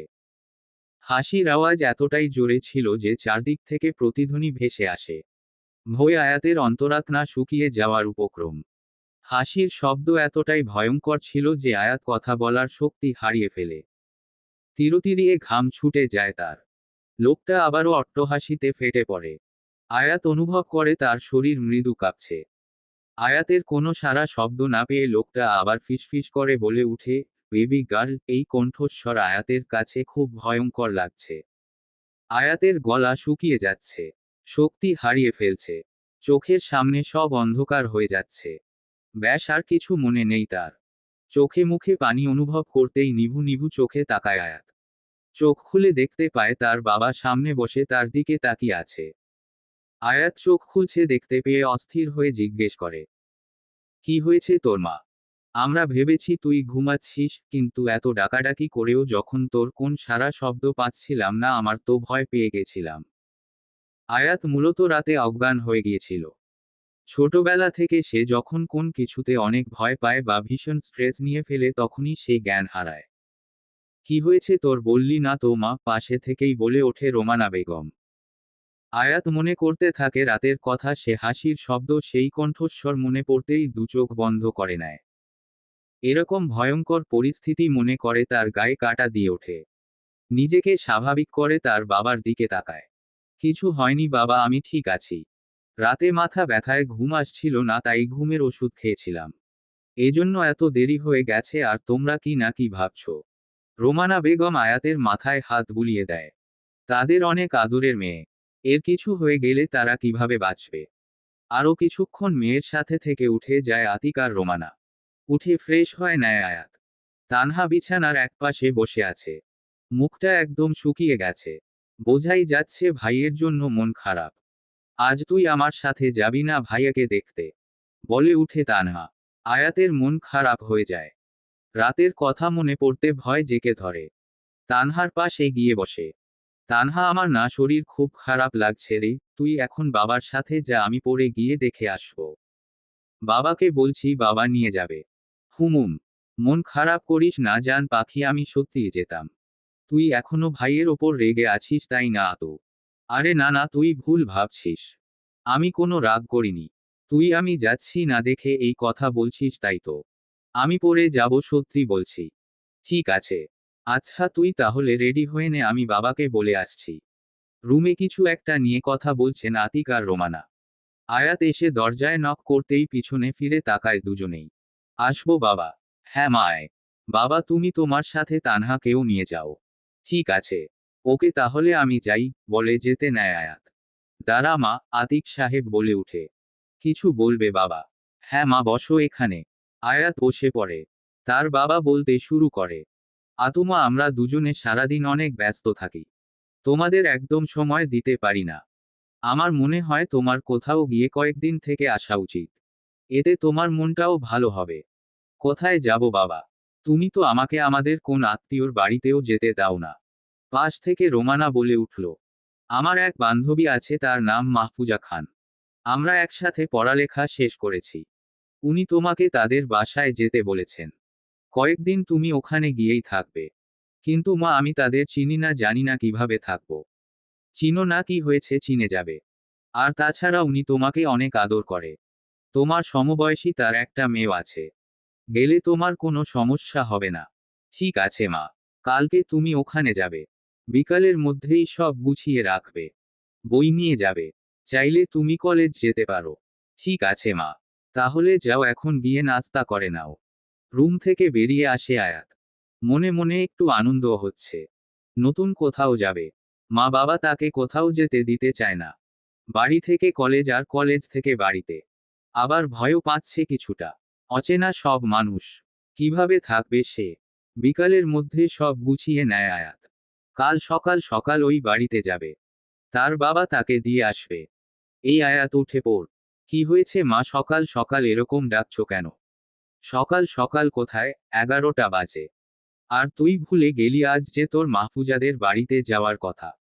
মাহফুজা আরো অনেক আগে তোর জন্য গাড়ি পাঠিয়ে দিয়েছে। ড্রাইভার সে কখন থেকেই তোর জন্য দাঁড়িয়ে আছে। তাড়াতাড়ি উঠে পড়। উফ মা, সকাল সকাল এরকমটা ভালো লাগে না। মা তুমি উনাকে গিয়ে বল আর 1 ঘন্টা পর আসতে, বলেই আবার কম্বল মুড়ি দিয়ে শুয়ে পড়ে। রোমানা সজোরে টেনে কম্বল সরিয়ে ফেলে। টেনে উঠায় আয়াতকে। না হলে আজকে আর মহারানীর ঘুম থেকে ওঠা হবে না। বিরক্তিতে আয়াতের মুখ থেকে চৌ শব্দ বেরিয়ে আসে। উঠে ওয়াশরুমে চলে যায়। তার মা নাছোড়বান্দা, আজকে তাকে না উঠিয়ে কোথাও যাবে না। ফ্রেশ হয়ে এসে নাস্তা করে নেয় আয়াত। এরপর চটজলদি রেডি হয়ে নেয়। সুন্দর একটা লাইট গ্রিন চুড়িদার পরে সে। সাথে ম্যাচিং কয়েকটা কাচের চুড়ি। 3 ইঞ্চি একটা ব্যালেন্সড হিল। চোখে কাজল আর ঠোঁটে হালকা গোলাপি লিপস্টিক। চুলগুলো পানিটেল করে পিছনে বাঁধা। সামনের দিকে কিছু ছোট ছোট চুল বের করা, যেগুলো গালে কপালে উঠছে। ব্যাস, এতেই তাকে মারাত্মক সুন্দর লাগছে। নিজেকে আয়নায় আরো একবার ভালো করে পরখ করে নেয়। এরপর মাকে বিদায় দিয়ে গাড়িতে উঠে পড়ে। আধা ঘন্টা পর গাড়ি থেকে নেমে আয়াত দেখতে পায় খুব সুন্দর একজন মহিলা হাসিখুশি মুখে তার দিকে তাকিয়ে আছে। আয়াত উপর থেকে নিচ পর্যন্ত মহিলাটিকে ভালোভাবে একবার দেখে নেয়। পরনে peach colour half silk sari, গলায় ডায়মন্ডের একটা পেন্ডেন্ট, কানে টপ, চুলগুলো পিছন থেকে বান করা, চোখে মোটা প্রেমের চশমা। দেখেই বোঝা যাচ্ছে কোনে অভিজাত বাড়ির কেউ। পাশে একটা মেয়ে দাঁড়ানো, পরনে থ্রুপ টপ এন্ড জিন্স, চুলগুলো ক্রিউ কাট করা, চুলের নিচের দিকে লাইট ব্রাউন কালার করা, হাতে ব্র্যান্ডেড ওয়াচ। এক গাল হেসে মেয়েটিও তার দিকে তাকিয়ে আছে। আয়াত এগিয়ে যেতে তারাও এগিয়ে আসে। পাশে থাকা মেয়েটা দৌড়ে আয়াতকে জড়িয়ে ধরে। আয়াত একটু ইতস্তত বোধ করে, আবার যদি মাইন্ড করে এই ভেবে পরক্ষণে সেও জড়িয়ে ধরে। তুমি তো অনেক সুন্দর বলে মেয়েটা আয়াতের গাল দুটো টেনে দেয়। আয়াত হালকা মুচকি হাসে। মহিলাটি এগিয়ে এসে আয়াতকে বলে, কেমন আছো আয়াত? আমি তোমার মায়ের ফ্রেন্ড মাহফুজা। ভালো আছি আন্টি, আপনি কেমন আছেন? আমিও ভালো আছি। ও আমার মেয়ে রোশনি। আসো ভিতরে আসো। ভেতরে যেতে যেতে আয়াত একবার বাড়ির চারপাশে চোখ বুলিয়ে নেয়। গেট থেকে সোজা রাস্তা সদর দরজা বরাবর। সম্পূর্ণ রাস্তাটায় সাদা মার্বেল পাথর বিছানো। রাস্তার একপাশের ফুল আর ফলের বাগান, অপর পাশে বসার ব্যবস্থা রয়েছে। সেখানটায় বেতের কয়েকটা সোফা রাখা, পাশে একটা ছোট চেয়ার টেবিল সেট। সামনে এগিয়ে গেলে একটা বড় সুইমিং পুল। সদর দরজার সামনে যেতে পরপর 4টি সিঁড়ি। সিঁড়ির দুপাশে বড় বড় দুটি পেপোরোমিয়া গাছের ঝাড়। সিঁড়ি থেকে উপরে উঠলে হাতের বাম সাইডে একটা ক্যাবিনেট। ক্যাবিনেটের উপর কয়েকটা শোপিস আর প্লান্ট টব রাখা। দেখতে খুবই অ্যাস্থেটিক। উপরে মাঝারি সাইজের একটা ঝাড়বাতি লাগানো। ভিতরে ঢুকতে আয়াতের মুখ হা হয়ে গিয়েছে। বাইরেটা থেকে আয়াত মোটামুটি আন্দাজ করে নিয়েছি ভেতরটা দেখতে সুন্দর হবে, কিন্তু এত সুন্দর হবে ভাবতে পারেনি। বিশাল বড় ড্রয়িং রুম। ড্রয়িং রুমের দরজার পাশে দেয়ালে কয়েকটা বড় পেইন্টিং। কর্নার বরাবর সোফা। ড্রয়িং রুমের মাঝ বরাবর বাঁকানো সিঁড়ি সোজা উপরের দিকে। মাঝ বরাবর একটা বড় ঝাড়বাতি। ড্রয়িং রুমের সাথে অ্যাডজাস্ট করা ডাইনিং রুম। ডাইনিং রুমের সামনে খোলা কিচেন। কিচেনের সামনেও আলাদা বসার জায়গা। সিঁড়ি দিয়ে পাশের দেয়ালগুলো সব কাচের। ড্রয়িং রুমে সোফার একপাশের বড় দেয়ালটা সম্পূর্ণ কাচের, যেটা দিয়ে বাইরের দৃশ্য সম্পূর্ণ স্পষ্ট দেখা যায়। সিঁড়ি দিয়ে উঠতে বড় বড় কয়েকটা ফটো ফ্রেম। এগুলো মনে হচ্ছে ফ্যামিলি ফটো। আয়াত এদিক ওদিক তাকিয়ে দেখে চলেছে বাড়িটা। পাশ থেকে মাহফুজা বেগম বলে উঠে, একদম নিজের বাড়ি মনে করে থাকবে। কিছু প্রয়োজন হলে আমাকে বলবে বা রোশনীকে বলবে। আর রোশনী তোমার সাথেই থাকবে। এবার রোশনীর দিকে তাকিয়ে বলে উঠে, ওকে গিয়ে ওর রুম দেখিয়ে দাও। ওকে মম। আয়াত আর রোশনী উপরে চলে যায়। সিঁড়ি দিয়ে উঠতে সামনে একটা লিভিং রুম, যেখানে দুটো সোফা সেট আর একটা মাঝারি সাইজের টি টেবিল। সিঁড়ির দুপাশে কাচের রেলিং, যেখান থেকে দাঁড়িয়ে নিচের সব কিছু দেখা যায়। লিভিং রুম পেরিয়ে সামনে যেতে দুটো রুম, তার মধ্যে একটাতে আয়াতকে থাকতে দেওয়া হয়। আয়াত শোনো, এ পাশের রুমটাতে ভুলেও পা রাখবে না কেমন? কেন, কে থাকে এখানে? এটা আমার বড় ভাইয়ের রুম। তার রুমে সে কাউকে কখনো এলাও করে না। ঠিক আছে বলে আয়াত রুমে ঢুকে পড়ে। আচ্ছা তুমি ফ্রেশ হয়ে নাও, আমার একটু কাজ আছে, বলে রোশনী চলে যায়। ওকে। রোশনী যেতেই দরজা লাগিয়ে দেয় আয়াত। ব্যাগ থেকে জামা কাপড় নিয়ে চলে যায় ফ্রেশ হতে। ফ্রেশ হয়ে বেরিয়ে আসে আয়াত। পরনে একটা লং কুর্তি আর বুট কাট জিন্স। ফ্রেশ হয়ে এসে খাটে বসে পড়ে। খুঁটিয়ে খুঁটিয়ে রুমটাকে দেখতে থাকে। এই এক বদ অভ্যাস তার। সবকিছু নিয়ে চুল ছেঁড়া বিশ্লেষণ না করলে তার পেটের ভাত হজম হয় না। রুমের মাঝ বরাবর খাট। খাটের দুই পাশে দুটো বেড সাইড টেবিল আর দুটো টেবিল ল্যাম্প। এক পাশে অ্যাডজাস্ট আলমিরা সাথে ওয়াশরুম। আরেক পাশে একটা ড্রেসিং টেবিল। দেয়ালে ঝুলানো একটা ছোট বুক সেলফ, সেখানে অল্প কিছু বই রাখা আর সাথে কয়েকটা প্ল্যান্ট টব। দেয়ালে বড় বড় দুটো ফ্রেম সাথে ছোট 3-4টা ফটো ফ্রেম। বেড সাইড টেবিলের এক পাশ দিয়ে বারান্দার দরজা। বারান্দা আর রুমের মাঝের দেয়াল কাচের দেওয়া। রুম ভালোভাবে পর্যবেক্ষণ শেষ হলে সে উঠে নিজের জিনিসপত্র সব জায়গা মতো রাখে। হঠাৎ তার ফোন বেজে ওঠে। হ্যাঁ মা বলো। কিরে, ঠিকভাবে পৌঁছে গেছিস? তোকে না বললাম আমাকে কল করবি? মা মাত্রই ফ্রেশ হলাম, একটু পরে কল দিতাম তোমাকে। এখনই মাকে ভুলে গেলি? আর কয়েকদিন পরে তো আমাদের চিনতেই পারবি না। কি বলছো তুমি এসব মা? আমি কি সারা জীবনের জন্য এদের বাড়িতে থাকতে এসেছি নাকি? আচ্ছা, এসব কথা রাখো। সব ঠিকঠাক আছে তো? কোন সমস্যা হয়নি তো? না মা, সব ঠিক আছে। আচ্ছা, সাবধানে থাকিস, কোন সমস্যা হলে তোর আন্টিকে বলিস। ঠিক আছে মা, বলে কল রেখে দেয় আয়াত। রাতের বেলা। এখন বাজে রাত 11টা 41। রোশনি মাত্র আয়াতের রুম থেকে গিয়েছে। মেয়েটা বড্ড মিশুক আর যথেষ্ট ভালো মনের। একদিনেই কেমন আয়াতকে আপন করে নিয়েছে। তাদের মধ্যে ভালোই ভাব হয়ে গেছে। রোশনি আর আয়াত প্রায় সমবয়সী। একজন আরেকজনের নাম ধরেই ডাকে। এ বাড়িতে আয়াতের প্রথম দিন খুব ভালোই কেটেছে। রোশনি থেকে জেনেছে আয়াত তারা 3 ভাই বোন। রোশনি সবার ছোট। তার বড় দুটো ভাই আছে। ছোট ভাই এর সাথে পরিচয় হয়েছে, ছেলেটা বড্ড গায়ে পড়া। নাম এহসান খান। সারাদিনে কতবার যে তাকে বিরক্ত করেছে এটা ওটা বলে তার হিসেব নেই।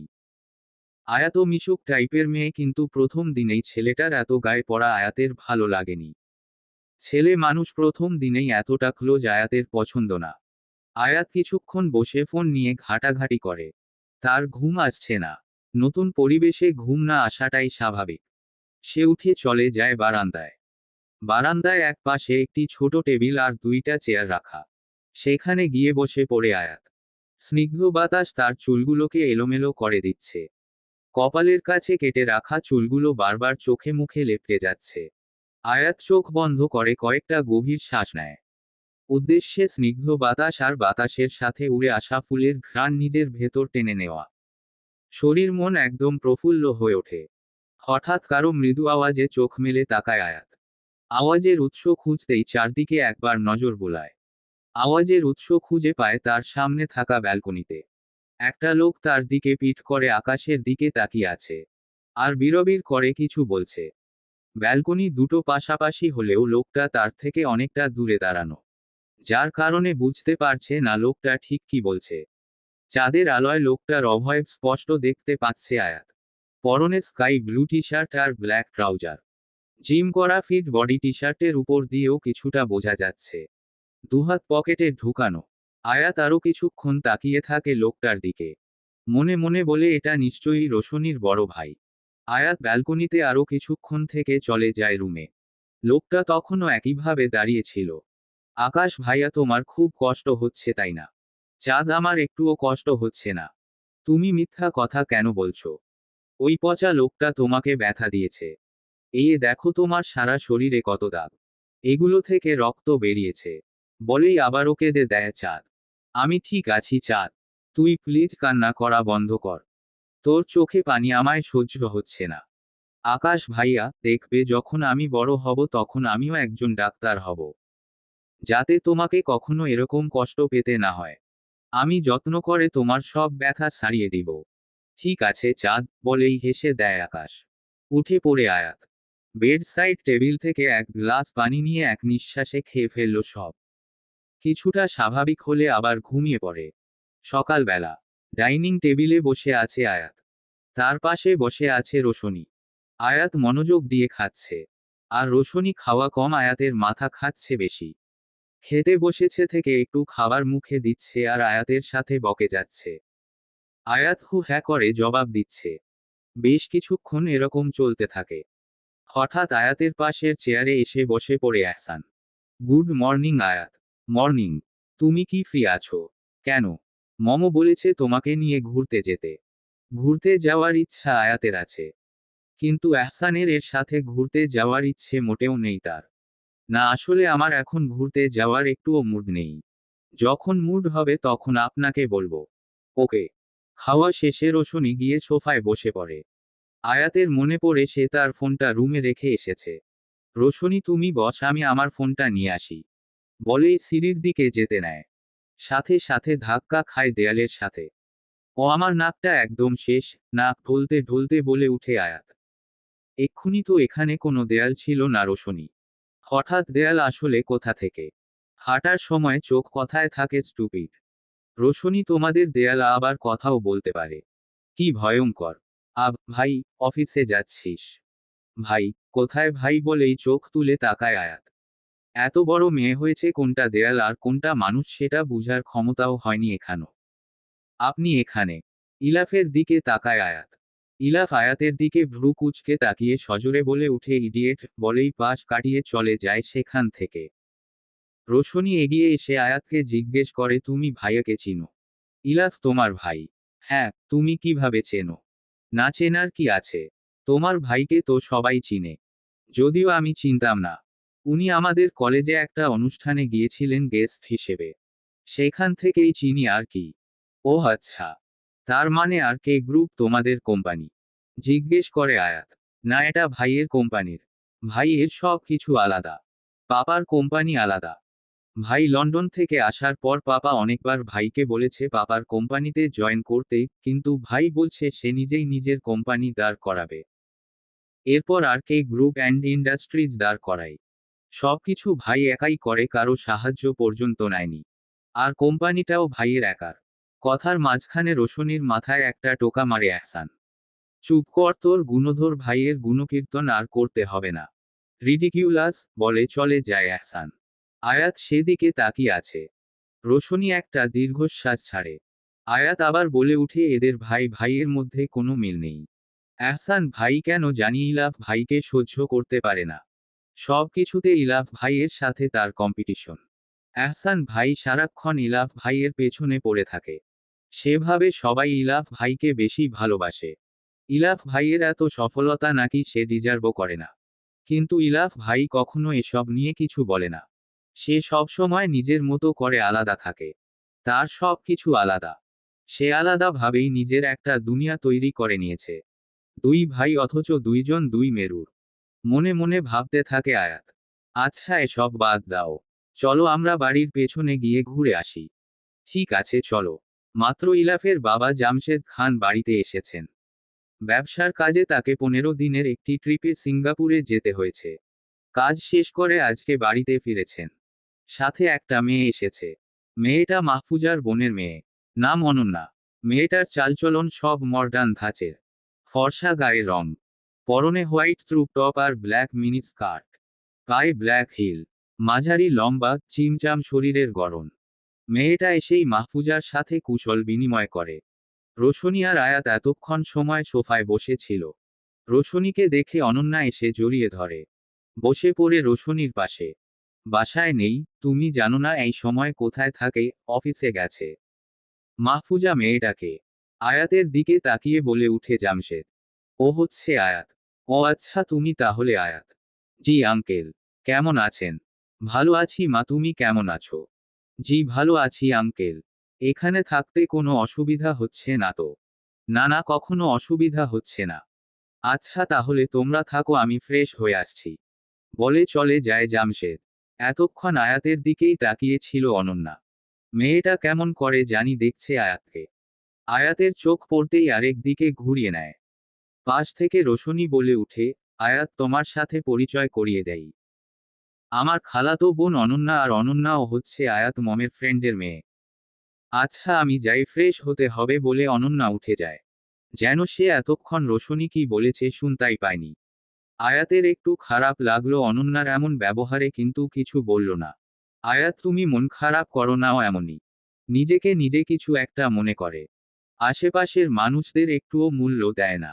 একটু অহংকারী। আচ্ছা এই বেবিটা কে? রোশনি ভাই? কোন ভাই? এহসান? আরে না, ইলাফ ভাই। কি এত বড় ধামরা বেডা মানুষ কারো বেবি? হো হো করে হেসে উঠে আয়াত। আয়াতের কথা শুনে রোশনিও হেসে উঠে। আরে আরে আস্তে বলো, অনন্যা শুনলে একটা কাণ্ড ঘটাবে। অনন্যা অনেক বছর থেকে ভাইয়ের পেছনে পড়ে আছে। কিন্তু ভাই কখনো কোন মেয়ের দিকে চোখ তুলেও তাকায় না। অনন্যাকে ঠিকভাবে ভাই কখনো দেখেছি কিনা সেটাও বলতে পারবে না। অনন্যাকে ভাই 2 পয়সার দামও দেয় না, তাও সে হাত ধুয়ে ভাইয়ের পিছনে পড়ে আছে। দুজনেই কথা বলতে বলতে উপরে চলে যায়। দুপুরবেলায় সবাই ডাইনিং টেবিলে খাবার খাওয়ায় ব্যস্ত। আয়াত আর রোশনি খাবার খাচ্ছে আর টুকটাক গল্প করছে। অনন্যা উল্টো পাশে বসেছে। খাবার খাচ্ছে আর ফোনে কিছু দেখছে। আবার মাঝে মাঝে আয়াতের দিকে আর চোখে দেখছে। আয়াতকে কেন জানি তার পছন্দ হচ্ছে না। মেয়েটাকে নিয়ে সকলের এত আদিক্ষেতা ভালো লাগছে না তার। বাহিরের একটা মেয়েকে নিয়ে এত মাতামাতির কি আছে? ভিঞ্চি কেটে খাওয়ায় মনোযোগ দেয়। এহসান আর জামশেদ অফিসের ব্যাপারে কিছু বলছে। মাহফুজা মেয়েদের সাথে খাবার পরিবেশন করছে। হঠাৎ সকলের চোখ যায় দরজার দিকে। দরজা ঠেলে ভিতরে ঢুকছে ইলাফ। ইলাফকে দেখে অনন্যা উঠে গিয়ে জড়িয়ে ধরে। রাগে ইলাফের হাত মুষ্টিবদ্ধ করে নেয়। ইলাফ ধাক্কা দিয়ে সরিয়ে দেয় অনন্যাকে। রক্তচক্ষু নিয়ে তাকায় অনন্যার দিকে। অনন্যা সেদিকে পাত্তা না দিয়ে ইলাফের দিকে তাকিয়ে উচ্ছ্বসিত কণ্ঠে বলে ওঠে, কেমন আছো ইলাফ বেবি? তোমাকে কতবার বলেছি আমাকে এসব ডিসগাস্টিং নামে ডাকবে না। রুষ্ট কণ্ঠে বলে উঠে ইলাফ। এদিকে ছেলে রেগে যাচ্ছে বুঝতে পেরে এগিয়ে যায় মাহফুজা। পাছে না আবার রাগের বশে কিছু করে ফেলে। অনন্যাকে চোখ পাকিয়ে বলে ওঠে, তুমি খেতে যাও, কথা পরেও বলা যাবে। ইলাফ মাত্র বাড়ি ফিরেছে, কথা বলার অনেক সময় পড়ে আছে। অনন্যা গিয়ে টেবিলে বসে পড়ে। রাগে তার শরীর রিরি করছে। ইলাফ সব সময় তার সাথে এমন করে কেন? ইলাফের দিকে তাকিয়ে মাহফুজা বেগম কিছু বলতে যাবে তার আগেই তাকে পাশ কাটিয়ে চলে যায় ইলাফ। যেতে যেতে মেয়েকে বলে তার খাবার যাতে ঘরে পাঠিয়ে দেয়। এতক্ষণ তাদের দিকে তাকিয়ে ছিল আয়াত। স্পষ্ট বুঝতে পারছিল ইলাফ তার মাকে ইগনোর করে চলে গেছে। স্ট্রেঞ্জ মায়ের সাথে কেউ এমন দুর্ব্যবহার করে নাকি মনে মনে ভাবতে থাকে আয়াত। মাহফুজা বেগমের চোখের কোণে চিকচিক করা জল সেটাও এড়িয়ে যায় না আয়াতের চোখ থেকে। একটু খারাপ লাগে আয়াতের। যাকগে তাদের ফ্যামিলি ম্যাটার, আমি এত ভেবে কি করব বলে আবার খাওয়ায় মনোযোগ দেয়। ভাই তো এমন সময় খুব কমই আসে বাড়িতে, মোমো বিকাল ছাড়া তো বাড়িতে আসে না। আজ হঠাৎ কি হলো? কোন প্রবলেম হয়নি তো? বলে ওঠে রোশনি। মাহফুজা বেগম নিজের চোখের জল আড়াল করে বলে ওঠে হয়তো কোন জরুরি কাজে এসেছে। মেইডকে দিয়ে ইলাফের খাবার তার রুমে পাঠিয়ে দিয়ে নিজেও খেতে বসে পড়ে। বিকেলবেলা আয়াত বসে বসে রোশনির বিড়ালের সাথে খেলছে। বিড়ালটির নাম মিনি। তুলোর মতো সাদা পশমের কয়েকটি জায়গায় ব্রাউন কালার উকি দিচ্ছে, যা বিড়ালটির সৌন্দর্য আরও দ্বিগুণ করে দিচ্ছে। মিনি খুব সুন্দরে আয়াতকে আপন করে নিয়েছে। যদিও প্রথম দেখায় আয়াতের থেকে দূরে দূরে ছিল, কিন্তু এখন আর ভয় নেই। যখনই সুযোগ পায় দৌড়ে আয়াতের কোলে শুয়ে পড়ে। উদ্দেশ্য আয়াতের উষ্ণ শরীরের কিছুটা উষ্ণতা নিজের মধ্যে নেওয়া। আয়াতও পরম যত্নে মিনির মাথায়, সারা শরীরে হাত বুলিয়ে দেয়। এতে যেন মিনির আরামের উচ্চতা আরও কয়েক ধাপ বেড়ে যায়। আয়াতের গলায় লকেট সহ একটা গোল্ডের চেইন ছিল। লকেটে তার ছবি লাগানো, যেটা সে সব সময় পরে থাকে। এটা তার বাবা তাকে কোনো এক জন্মদিনে গিফট করেছিল। যেদিন থেকে গিফট করেছে সেদিন থেকে সব সময় এটা পরে থাকে। রোশনি অনেকগুলো হার নিয়ে এসে একটার পর একটা আয়াতের গলায় পরিয়ে ট্রাই করতে থাকে, যার জন্য আয়াতের গলার চেইন খুলে একপাশে রাখে। মিনি আয়াতের চেইনটা বারবার তার পা দিয়ে নাড়াচাড়া করছিল। এটা দেখে আয়াত হেসে চেইনটা মিনির গলায় ঝুলিয়ে দেয়। রোশনি আর আয়াত নিজেদের হার দেখায় ব্যস্ত হয়ে পড়ে। তারা মূলত দেখছিল কাকে কোনটাতে ভালো মানাচ্ছে।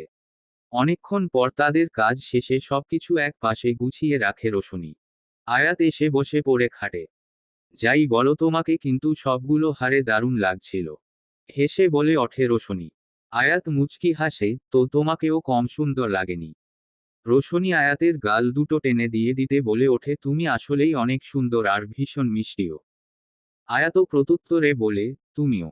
একটু পরে দরজা দিয়ে হেলে দুলে আয়াতের দিকে এগিয়ে আসে মিনি। সামনে এসে দাঁড়ায়। আয়াতের দিকে তাকিয়ে দুবার ম্যাও ম্যাও করে ডেকে উঠে। আয়াত তাকে হেসে কোলে তুলে নেয়। মিনির গলা থেকে চেইনটি নিতে গেলে পরক্ষণে খেয়াল করে মিনির গলায় চেইন নেই। তা দেখে উঠে দাঁড়িয়ে পড়ে আয়াত। আয়াতকে চমকে উঠতে দেখে রোশনি জিজ্ঞেস করে, কি হয়েছে আয়াত? মিনির গলায় চেইনটি নেই? কি বলছো? ভালো করে দেখ। এই যে দেখো নেই। কথাও মনে হয় পড়ে গেছে। চলো বাহিরে গিয়ে দেখি। হ্যাঁ চলো বলে দুজনে বেরিয়ে আসে। আয়াত আমি নিচে গিয়ে দেখে আসি, তুমি আশেপাশে দেখো পাও কিনা। আয়াত ভালোভাবে খুঁজতে থাকে চারপাশে। খুঁজোখুঁজি করেও পায় না। আয়াতের মন খারাপ হয়ে যায়। তার এত শখের জিনিস, এটা এতদিন খুব যত্ন করে রেখেছে সে, আর এখন কিনা হারিয়ে গেল। পেছনে থেকে মিনি বেরিয়ে আসে। একটা রুমের দরজার সামনে দাঁড়িয়ে নিজের লেজ নাড়াতে থাকে। আয়াত মিনির চলন অনুসরণ করে সেদিকে তাকিয়ে দু কদম পিছিয়ে যায়। মিনির চলন অনুসরণ করেই আয়াত দেখতে পায় মিনি ইলাফের রুমের সামনে বসে লেজ নাড়াচ্ছে। মিনি কি চেইনটা সেখানেই ফেলে এসেছে নাকি? একবার ভিতরে গিয়ে দেখবে নাকি সেখানে পড়েছে কিনা। যাওয়াটা কি ঠিক হবে? যদি রেগে যায় বা কিছু মনে করে। রোশনি বলেছিল ইলাফ তার রুমে কাউকে এলাও করে না।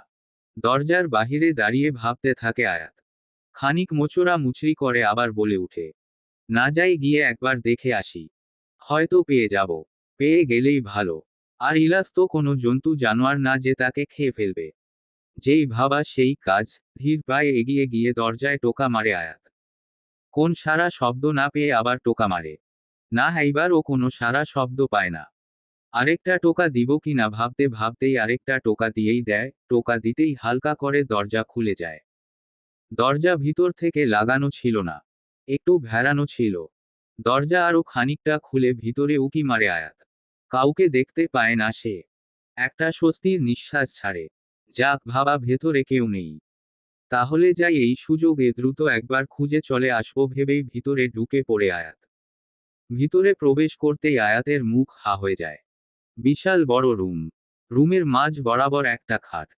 খাটের এক পাশে একটা বেড সাইড টেবিল। খাটের সামনের দেয়ালে বিশাল বড় একটা মনিটর।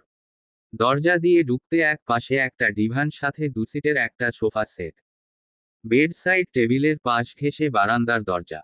রুমের আরেক পাশে তাকিয়ে আয়াতের চোখ চানাপড়া। গোটা একটা দেয়াল জুড়ে বিশাল বড় বুক সেলফ, যা ফ্লোর থেকে শুরু করে ছাদের দেয়াল ছুঁয়েছে, যেখানে দেশি বিদেশি শত শত বই রাখা। আয়াত এগিয়ে গিয়ে বইগুলোতে একবার চোখ বুলিয়ে নেয়। বইগুলো দেখে আয়াতের চোখ ছলছল করে ওঠে। এখানে অনেক বই আয়াতের পছন্দের তালিকায় রয়েছে, যেগুলো কিনবে কিনবে বলে আর কেনা হয়নি। সেখান থেকে চোখ সরিয়ে পাশের দেয়ালে চোখ রাখে আয়াত, যেখানে ইলাফের বিশাল বড় একটি ছবি, সাথে আরো কয়েকটি ছোট ছোট ছবি। আশ্চর্যের ব্যাপার হচ্ছে একটা ছবিতেও লোকটার মুখে হাসি নেই। সবগুলো ছবিতে মুখটা গম্ভীর করে রাখা। আজব, এই লোক কি জীবনে হাসে না নাকি? খালি মাঝে মাঝে ভিলেন মার্কা একটা হাসি দেয়, যেটা দেখে মানুষ খুশি তো দূরের কথা, ভয় কলিজা শুকিয়ে যায়।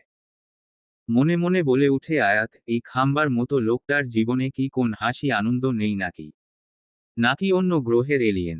এবার আয়াতের মনে পড়ে সে কি জন্য এসেছিল এই রুমে। জিভ কেটে খোঁজা শুরু করে। চারপাশে চোখ বুলিয়েও খুঁজে পায় না। হঠাৎ আয়াতের চোখ যায় বেডসাইড টেবিলের উপর রাখা ছোট একটা ফটো ফ্রেমে। আয়াত এগিয়ে গিয়ে ছবিটা হাতে তুলে নেয়। একটা ছোট বাচ্চা ছেলে, বয়স 11 বা 12 হবে। ছেলেটার নীল চোখে চোখ পড়তেই আয়াত বুঝে যায় এটা কার ছবি। ফর্সা চেহারায় নীল চোখের অধিকারী, হাস্যোজ্জ্বল একটা মুখ। ঠোঁটের কোণে লেগে আছে ভুবন ভুলানো হাসি। আয়াতের মনে হয় মায়া ভরা চেহারাটা তাকে টানছে। এই মুখ তার খুব পরিচিত। আয়াত আলতো হাতে ছবিতে হাত ভুলায়। আয়াতের ঠোঁটের কোণে চিকচিক করছে হালকা হাসি। মনে মনে বলে উঠে, গম্ভীর লোকটার হাসিটাও কত সুন্দর। আরও কিছুক্ষণ দেখে আয়াত ছবিটি যথাস্থানে রেখে দেয়। হঠাৎ ঘাড়ে কারো তপ্ত নিঃশ্বাস অনুভব করতেই আয়াতের শরীর কেঁপে উঠে। আয়াত ভয়ে জোরসড় হয়ে চোখ বন্ধ করে নেয়। নিঃশ্বাসের উষ্ণতা আরও প্রগাঢ় হতেই আয়াত ধীরে ধীরে পিছনে ফিরে। পিছনে ফিরতেই ধাক্কা খায় ইলাফের বুকের সাথে। অন্তরাত্মা ক্যাপে উঠে আয়াতের দুকদম পিছিয়ে যায়। ইলাফ কি না কি ভাবছে তাকে নিয়ে আল্লাহ ভালো জানে। ভয় ভয় তাকায় ইলাফের দিকে। ইলাফের চোখে চোখ পড়তেই নামিয়ে নেয়। ইলাফ দুহাত পকেটে গুজে তার দিকেই তাকিয়ে আছে। পরনে হোয়াইট টি শার্ট আর গ্রে ট্রাউজার। ইলাফ একবার উপর নিচ চোখ ভুলিয়ে আয়াতকে ভালোভাবে পরখ করে নেয়। পরনে হাঁটু সমান খয়েরি রঙের টপস, সাথে কালো রঙের প্যান্ট কাট পায়জামা। গলা দিয়ে দুপাশে ওড়না সামনের দিকে ঝুলানো। হাঁটু সমান চুলের সামনের দিকের চুলগুলো পিছনে পাঞ্চ ক্লিপ দিয়ে লাগানো। আর বাকি চুল পিঠে গড়াগড়ি খাচ্ছে। ভয়ার্ত মুখশ্রী। ভয়ে গোলাপি অধর দুটো জিভ দিয়ে বারবার ভিজিয়ে দিচ্ছে। হাত কচলিয়ে বারবার এদিক সেদিকে তাকাচ্ছে। আয়াতকে উপর নিচ পরখ করে চোখ বন্ধ করে নেয় ইলাফ। ঘন ঘন দুটি শ্বাস নিয়ে আবার তাকায় আয়াতের দিকে। আয়াত ধীরে ধীরে আবার তাকায় ইলাফের দিকে। লোকটা অনুভূতিহীন দৃষ্টিতে তাকিয়ে আছে তার দিকে। নিষ্প্রভ শীতল চাহনি, কিন্তু বরফ কেটে ফেলার মতো ধারালো তীক্ষ্ণতা তার চোখ দুটিতে। কি আছে এই নীল চোখে? রাগ, বিরক্তি, কৌতূহল নাকি অন্য কিছু? ধরতে পারল না আয়াত। পাছে আস্তে করে ভয়ার্ত দুটো ঢোক গিলল। কারো অনুমতি ছাড়া যে তার রুমে প্রবেশ করা নিষেধ, এটা কেউ শিখিয়ে দেয়নি। মানে আসলে আসলে কি? আসলে আমার একটা জিনিস হারিয়ে ফেলেছিলাম যেটা মিনির কাছে ছিল। ভেবেছি হয়তো এখানে পড়েছে তাই খুঁজতে এসেছিলাম। পেয়েছো কি? না। তাহলে এখনো দাঁড়িয়ে আছো কেন? আমি খুবই দুঃখিত। আমি দরজায় নক করেছিলাম, আপনি হয়তো ছিলেন না। এখন আমি কিছু শুনতে চাচ্ছি না, বেরিয়ে যাও। আয়াত ছলছল নয়নে একবার ইলাফের দিকে তাকায়। তাকিয়ে কি দেখছো? বললাম না বেরিয়ে যেতে। ধমকের সুরে বলেই মুখ ঘুরিয়ে নেয় ইলাফ। লজ্জায় অপমানে আর এক মুহূর্ত দাঁড়ায় না আয়াত। দৌড়ে চলে যায় নিজের রুমে। চোখ দিয়ে কয়েক ফোঁটা অশ্রু গড়িয়ে পড়ে। সে তো তার জিনিস খুঁজতে গিয়েছিল, চুরি করতে তো আর যায়নি। লোকটা এইভাবে তাকে তাড়িয়ে দিল। লোকটার কি মায়া দয়া বলতে কিছুই নেই। সে আর ভুলেও ওই লোকটার সামনে যাবে না। ইলাফ ইচ্ছে করেই আয়াতকে এইভাবে তাড়িয়ে দিয়েছিল। সে প্রথমেই দেখেছে আয়াতকে রুমে ঢুকতে। ইলাফ তখন বারান্দায় ছিল। সে বারান্দায় থেকেই আয়াতের কার্যকলাপ লক্ষ্য করছিল। আয়াতের সামনে গেলে সে ফুটবল হয়ে যায়। সে কিছুতেই কারো কাছে নিজের দুর্বলতা প্রকাশ করতে চায় না। আয়াতের এইভাবে ইলাফের রুমে যাওয়াটা কেউ একজন মেনে নিতে পারেনি। রাগে থরথর করে তার শরীর কাঁপছে। এটার প্রতিশোধ সে অবশ্যই নিবে। রাতে আয়াত বেলকনির দিকে মুখ করে শুয়ে আছে। গলার একটু নিচ পর্যন্ত ব্ল্যাঙ্কেট জড়ানো। লম্বা চুলগুলো বালিশে গড়াগড়ি খাচ্ছে। একটা হাতে ব্ল্যাঙ্কেট জড়িয়ে আরেক হাত গালের নিচ দিয়ে আরামে ঘুমোচ্ছে। চাঁদের মিষ্টি আলো ব্যালকনির কাঁচ ভেদ করে সরাসরি আয়াতের মুখে এসে পড়ছে। আয়াতের গোলগাল ফর্সা মুখশ্রীটা চাঁদের আলোয় চাঁদের থেকেও বেশি উজ্জ্বল দেখাচ্ছে। চাঁদের আলোয় আয়াতের মুখটা এতটাই মায়াবী লাগছে, মনে হচ্ছে আজ চাঁদও পণ করেছে তার সমস্ত আলো দিয়ে আয়াতের মুখটা রাঙিয়ে দিবে। এই সৌন্দর্যটাই কেউ একজন সেই কখন থেকে উপভোগ করে চলেছে।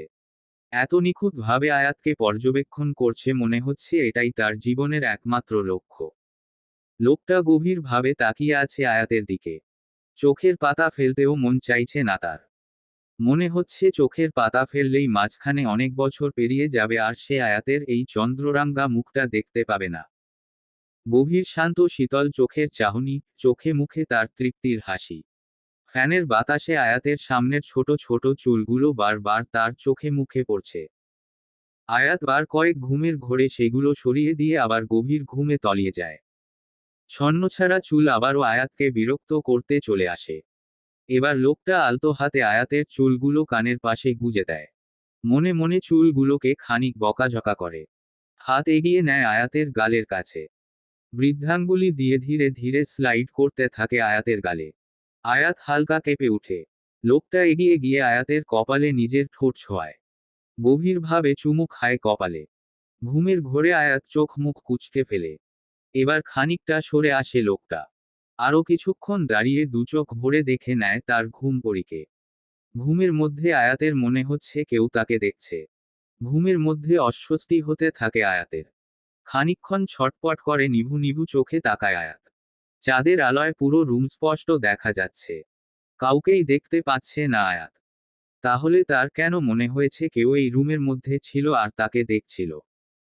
মানুষ যতই ঘুমের মধ্যে থাকুক, যদি কোন চোখ একদৃষ্টিতে তার দিকে তাকিয়ে থাকে তাহলে তার ষষ্ঠ ইন্দ্রিয় তাকে জানান দেয় কেউ তাকে দেখছে।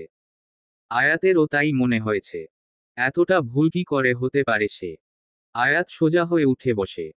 খোলা চুলগুলো হাত খোপা করে নেয়।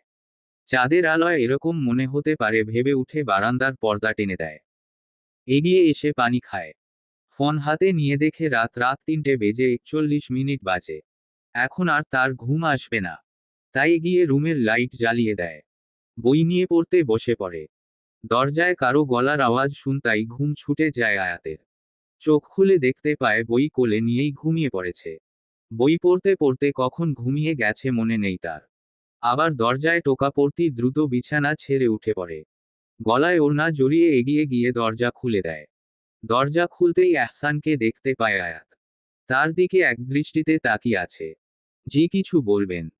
আয়াতের ঘুমে ফোলা ফোলা চোখ, এলোমেলো খোলা চুল, চোখে মুখে আছড়ে পড়া অবাধ্য চুল, তার উপর ঘুম জড়ানো কণ্ঠস্বর এহসানকে পাগল প্রায় করে দিচ্ছে।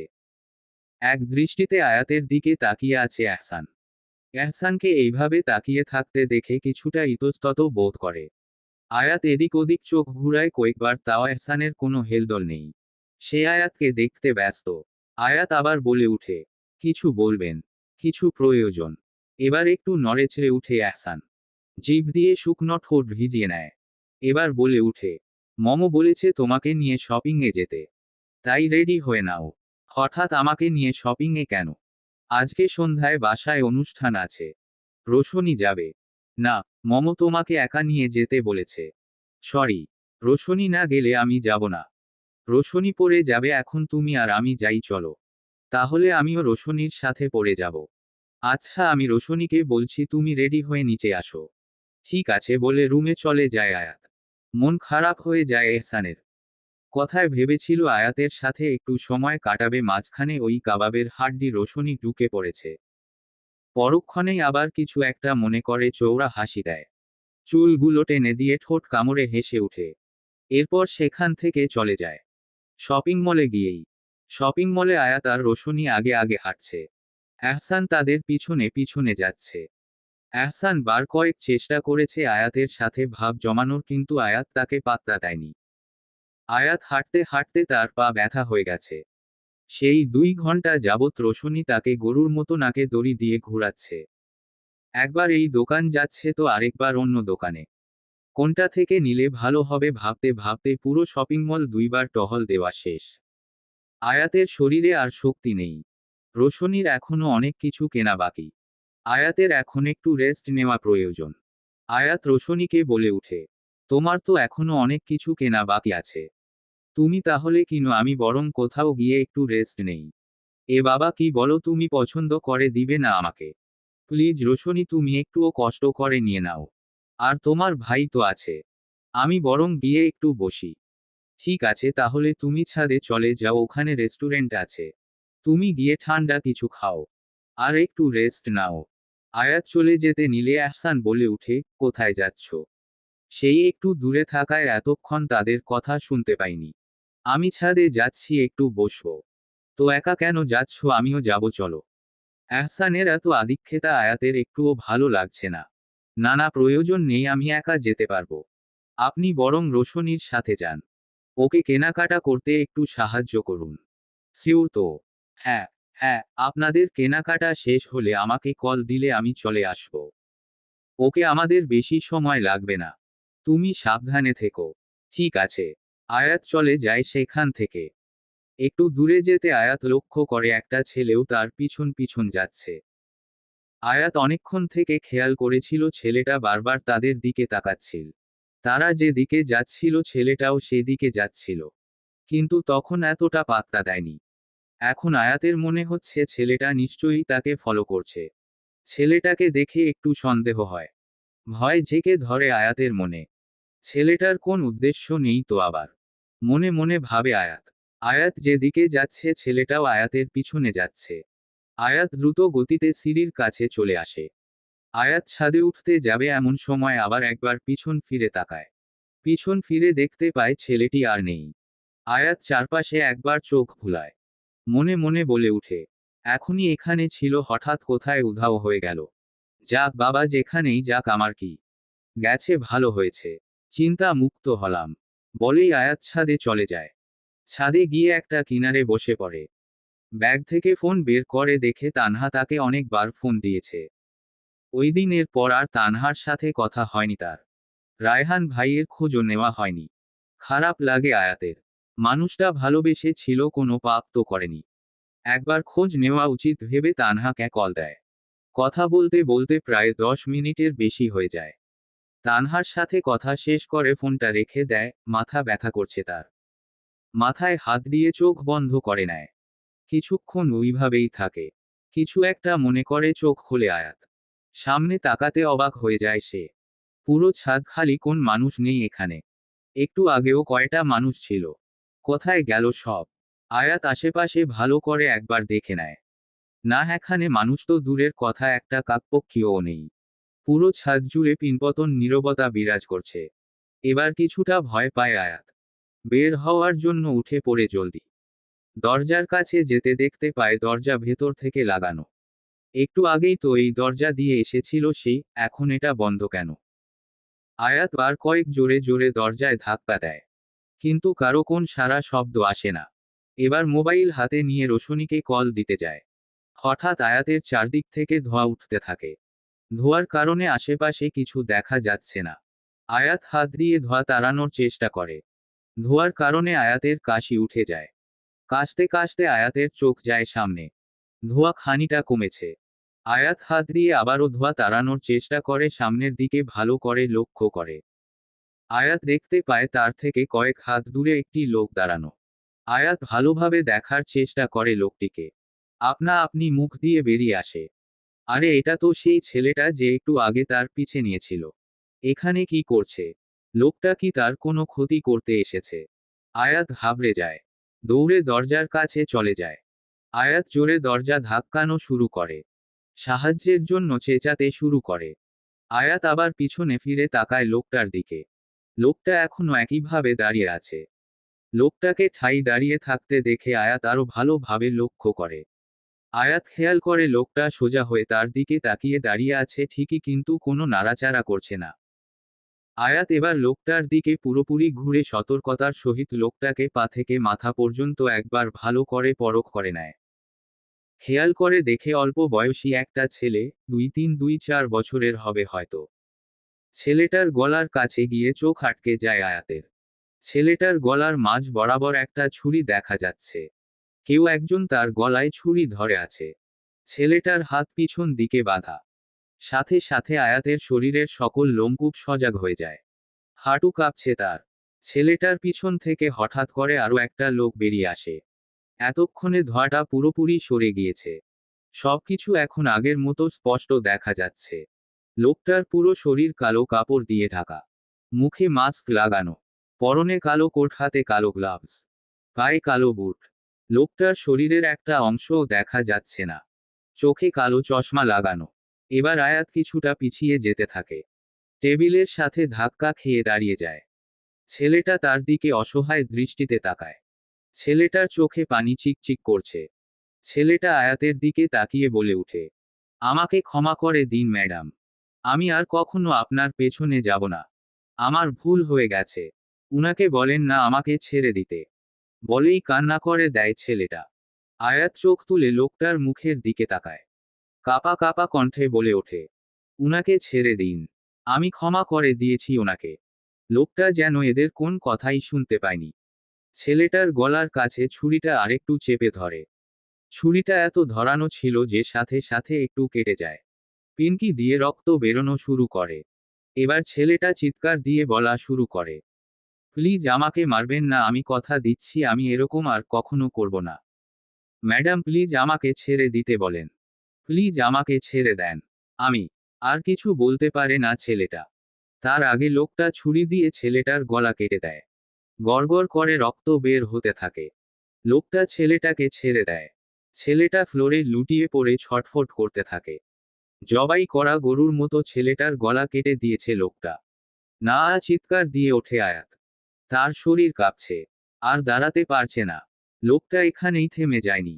এরপর একটা চাইনিজ কুড়াল নিয়ে আসে। বসে পড়ে ছেলেটার কাছে। এই দিকে আয়াত শক খেয়ে পাথর হয়ে গেছে। তার মুখ দিয়ে কোনো কথা বের হচ্ছে না। লোকটা কুড়াল দিয়ে ছেলেটার গলা বরাবর একটা কোপ বসায়, সাথে সাথে ছেলেটার মাথা শরীর থেকে আলাদা হয়ে যায়। রক্ত ছিটকে পড়ে লোকটার শরীরে লেগে যায়। ছুরির মাথা দিয়ে ছেলেটার চোখ দুটি তুলে ফেলে। এরপর সোজা হয়ে দাঁড়িয়ে যায়। লোকটা এবার ছেলেটার পায়ের কাছে গিয়ে দাঁড়ায়। এরপর ছেলেটার পায়ের কাছে বসে পড়ে। হাঁটু বরাবর সজোরে একটা কোপ বসিয়ে দেয়। পরপর কয়েকটা কোপ মারতে থাকে পা দুটিতে। খানিকেই পা গুলো কয়েক টুকরো হয়ে যায়। আয়াত হাঁস করে নিচে পড়ে যায়। নিভু নিভু চোখে তাকিয়ে আছে লোকটির দিকে। লোকটা এবার ছেলেটার পেট বরাবর কোপ বসায়, শরীরটাকে আরো কয়েক টুকরো করে ফেলে মুহূর্তেই। এরপর কুড়াল রেখে ধীরে ধীরে আয়াতের দিকে এগিয়ে আসে। আয়াত ঝাপসা চোখে তাকিয়ে আছে লোকটার দিকে। এবার লোকটা আয়াতের পাশে হাঁটু গেড়ে বসে। আয়তের কানের কাছে মুখ নিয়ে ফিসফিস করে বলে ওঠে, বেবি গার্ল। শব্দটা কর্ণকুহরে পৌঁছাতেই চোখটা বন্ধ করে নেয় আয়াত। আর কিছু মনে নেই তোর? চোখে মুখে পানি পড়তেই ধীরে ধীরে চোখ খুলে তাকায় আয়াত। আশেপাশে একবার চোখ বুলিয়ে নেয়। কয়েকটা মুখ তার দিকেই তাকিয়ে আছে উৎসুক দৃষ্টিতে। কিন্তু চেহারা স্পষ্ট না।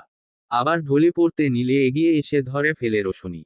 গালে হালকা চাপ দিয়ে ডেকে উঠে, আয়াত, এই আয়াত, কি হয়েছে তোমার? চোখ খোলো।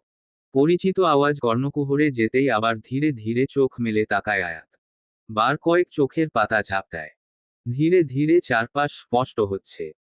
চারপাশ স্পষ্ট হতেই দেখতে পায় সে এখনো একই জায়গায় পড়ে আছে। আয়াত দ্রুত সামনে থাকায় যেখানে ছেলেটাকে মেরেছে সেই জায়গায় ভালোভাবে চোখ ভুলায়। কই কিছু তো দেখতে পায় না আয়াত। জায়গাটা একদম পরিষ্কার চকচকে। কোন রক্তের ছিটে ফোঁটাও নেই। আয়াত স্পষ্ট দেখেছিল সব। এখানে লোকটা ছেলেটাকে মেরেছে।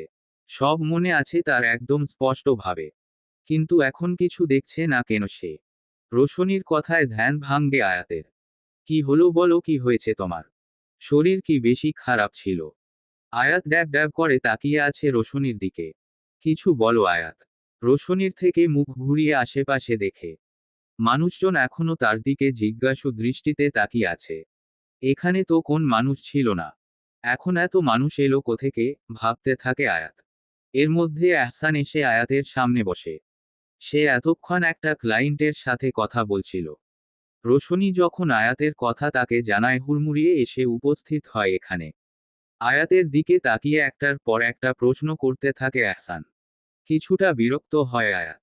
একসাথে এতগুলো কথার কোনোটার উত্তর দেবে। তাই সে চুপ করে থাকে।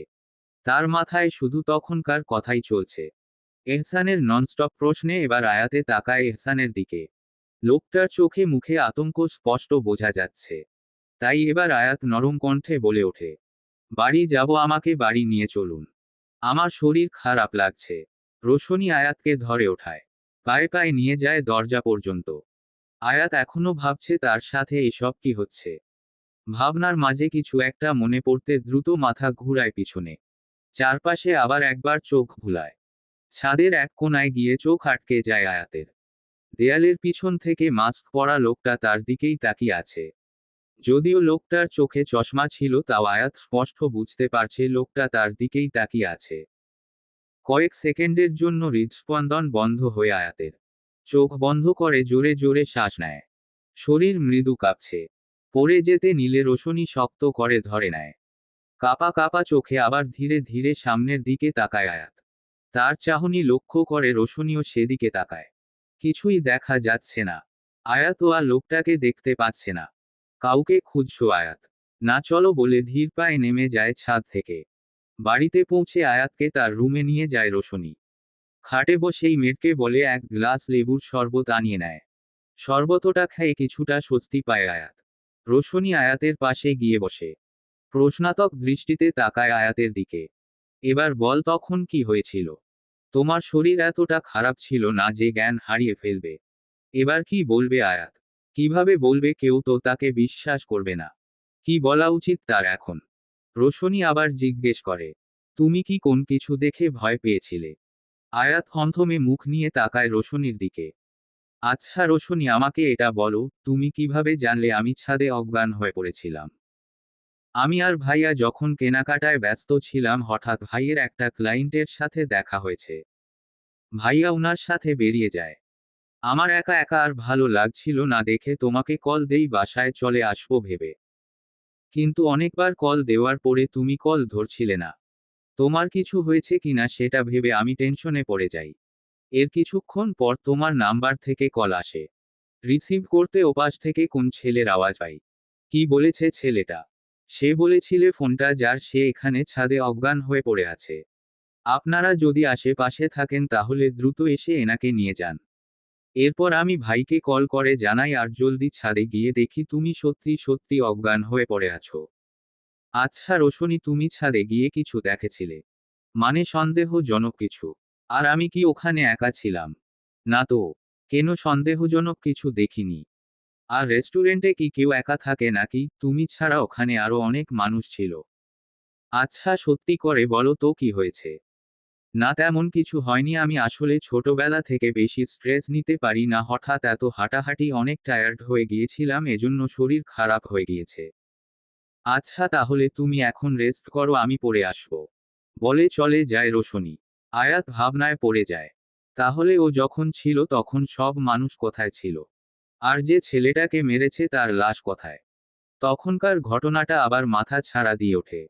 সেই ভয়ঙ্কর ঘটনাটা মনে পড়তেই গা গুলিয়ে উঠে। দৌড়ে চলে যায় ওয়াশরুমে। গড়গড় করে বমি করে দেয়। কোনো রকম ফ্রেশ হয়ে এসে খাটে বসে। মাথাটা ভনভন করে ঘুরছে তার। নাহহ আর কিছু ভাবতে পারছে না সে। ছোট্ট মাথায় আর কোনো প্রেশার দিতে পারছে না। শুয়ে পড়ে আয়াত। আচ্ছা আকাশ ভাইয়া। চলবে।